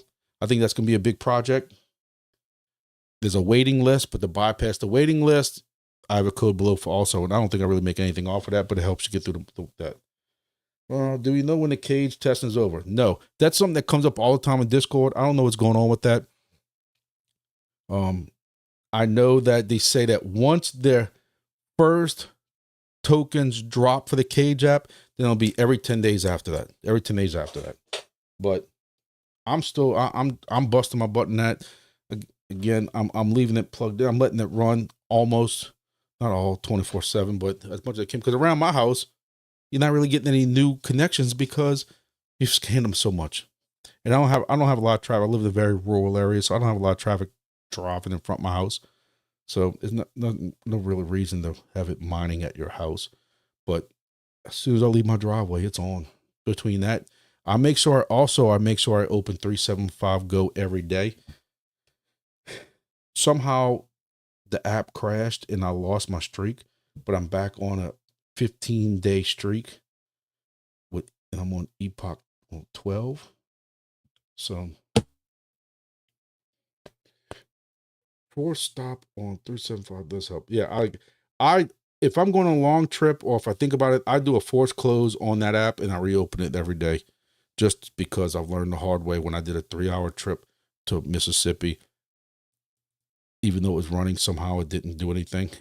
And the next day, all the hexes weren't even there. So I do a force close every day and I reopen it.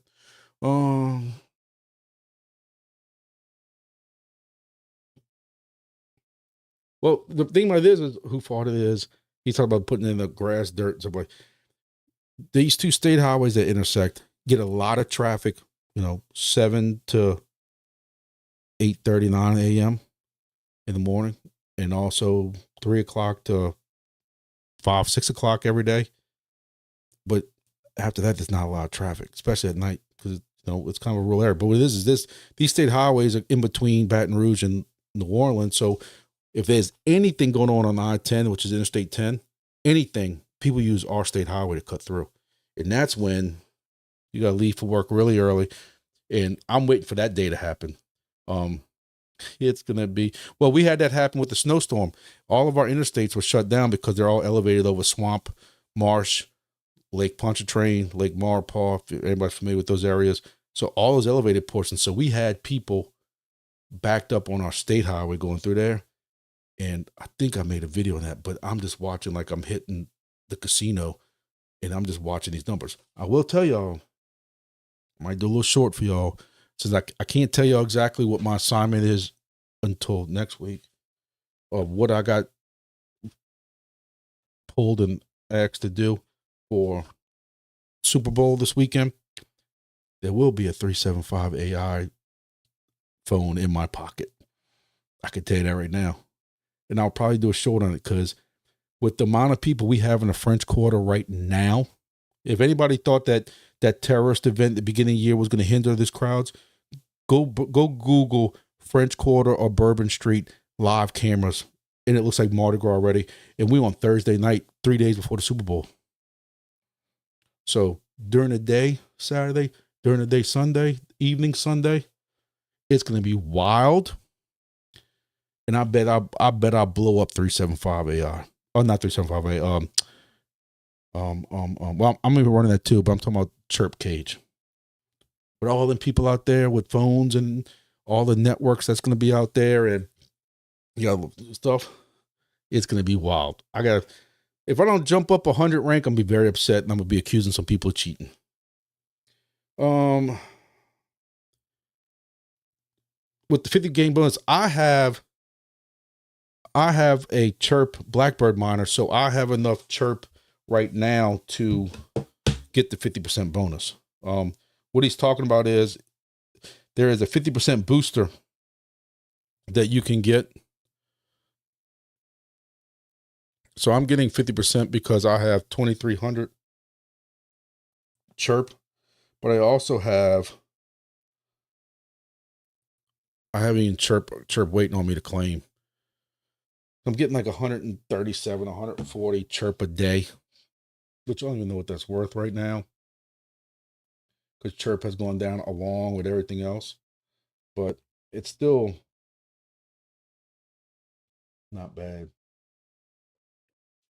It's 130 a day, making $8 a day. Can't complain about that. The Chirp Blackbird virtual the Chirp Blackbird's a real device. It looks similar if you're familiar with Helium, the Helium Nebra devices. It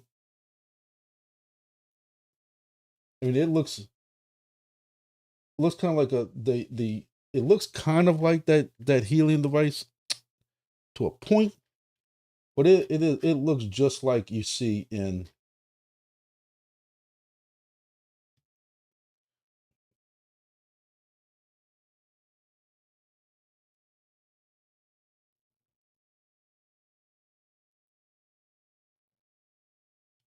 it looks just like this. It's got this gray box with the two antennas. Right now, there's nobody using the RF side of it, so there's no reason to even finagle with the antennas. But just like we talked about earlier, if y'all were here earlier with the Wingbits device, you can, to get better coverage, you can remove these where you mount the box closer to you, and then you put these antennas up in a higher location. But there's no reason to go through all that right now because nobody's using it. I have the only Chirp miner in the state, and probably for the next, at least to the east, next 2 states over. I'm not getting, if this goes to proof of coverage, I'm screwed, because I can't buy another miner, because by the time I even look when they go for sale, they've already been all sniped by the, you know, scalpers who turn around and just raise them $400, $500 more. The only thing that looks different is one of these antennas is a little bit smaller. I think the 2.4 gigahertz one might be a little bit smaller, shorter, but it does look identical to that. Yes, I'm getting 100 and some odd chirp. We can go look at it real quick since y'all are still here. For those who are still here, I'll pull it up right now. Let's see. Chirp Wireless. Let me switch here, and I'll switch.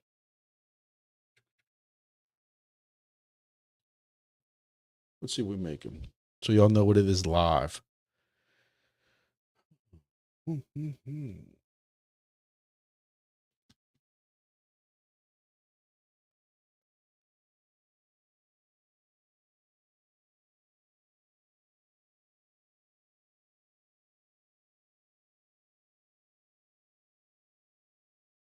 Here you go.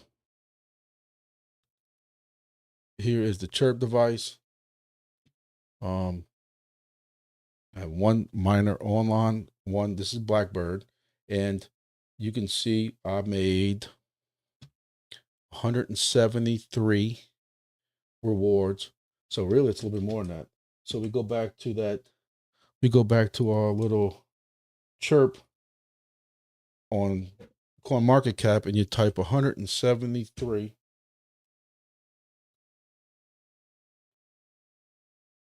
I'm making $10.71 a day at today's price. Now the price has come down a little bit. I'm not gonna sit in and tell you it hasn't, but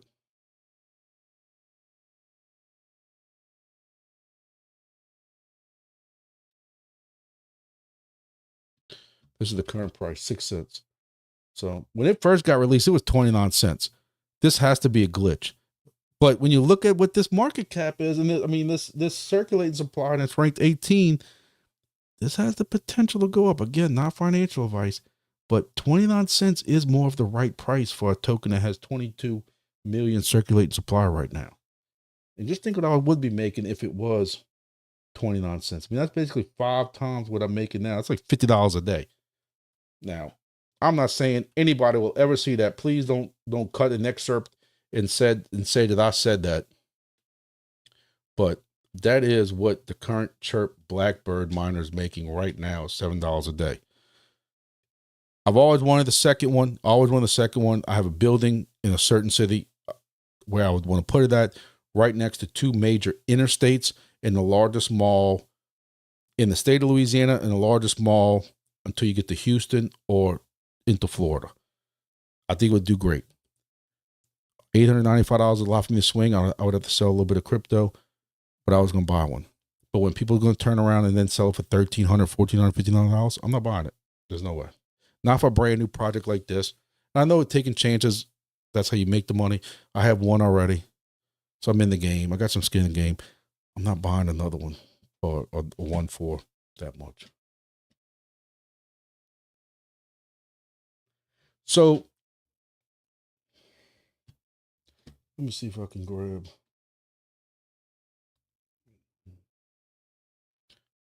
So you get into the Discord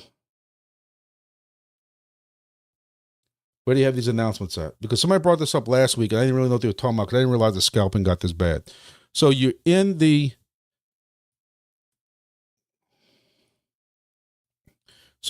Discord for Chirp or the Twitter X, whatever. And you see how they keep saying they got these new drops. I mean, and the drops are going quick, stupidly quick. But they have a link to Tradeport. So you go to Tradeport, and then Tradeport comes up, and you see these skyward NFTs here, and I don't know how they fluctuate the SUI price, but it's worth $800 something. again, these things are selling out minutes. So chances are, if you're a minute or 2, 3 late, it's like this price is stupidly high. So 216 is what they went for in Sui, and they're now being sold for 360. That's how stupid that is. And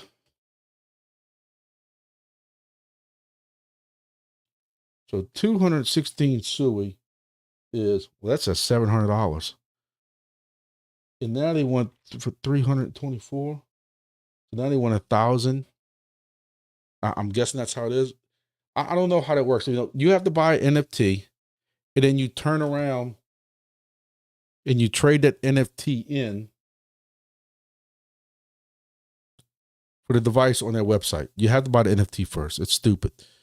I also argue the fact that the Chirp token needs so much help. Why not require you to use Chirp to buy this and not Sui? But you know, that's the price. Because you can see right here what some people have been buying them for. You know, look at the price what people are doing. Again, you don't know what these devices are going to make. It ain't like helium, where helium, I bought a $5,000 helium device on eBay, but I knew what they were making. That's how, and I couldn't afford $5,000 by myself. I had, you know, my kids were even younger back then. It was me and 2 buddies that went into it. We split it. But we ROI'd once it's set up in 17 days. We knew what that outcome was going to be. With this project, I mean, you know, you're making $7 a day or $10 a day, but you know, you want to take the chance, it's on you. You know, what's that, an ROI right now of, you know, 90 days maybe, if it stayed like that.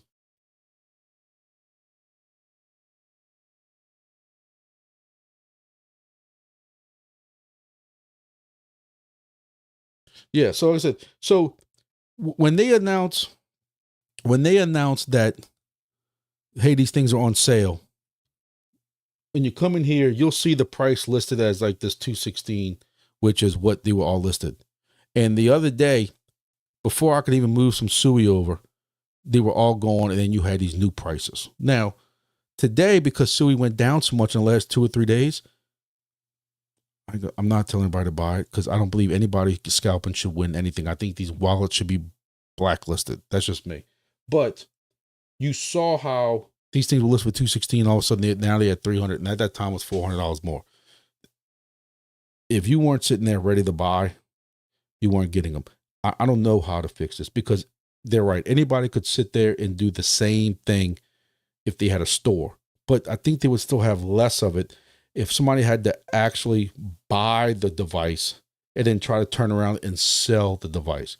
Where now with an NFT, a scalper don't even have to worry about it. He just buys the NFT and turns around, lists it. He don't have to worry about shipping it. He don't have to worry about putting it on eBay.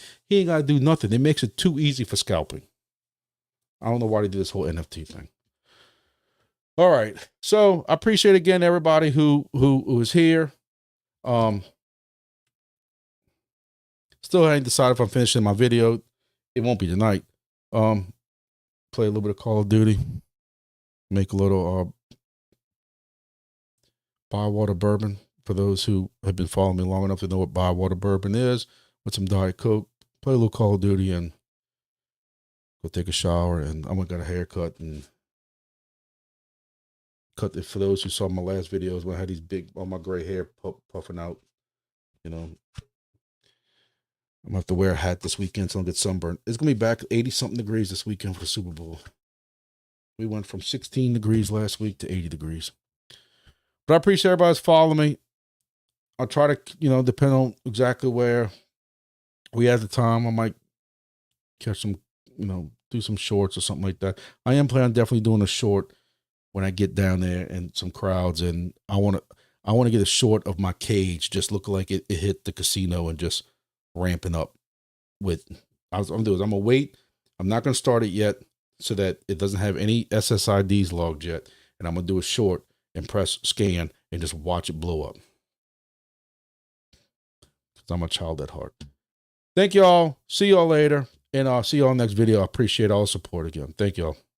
Make sure y'all like the video too before y'all leave.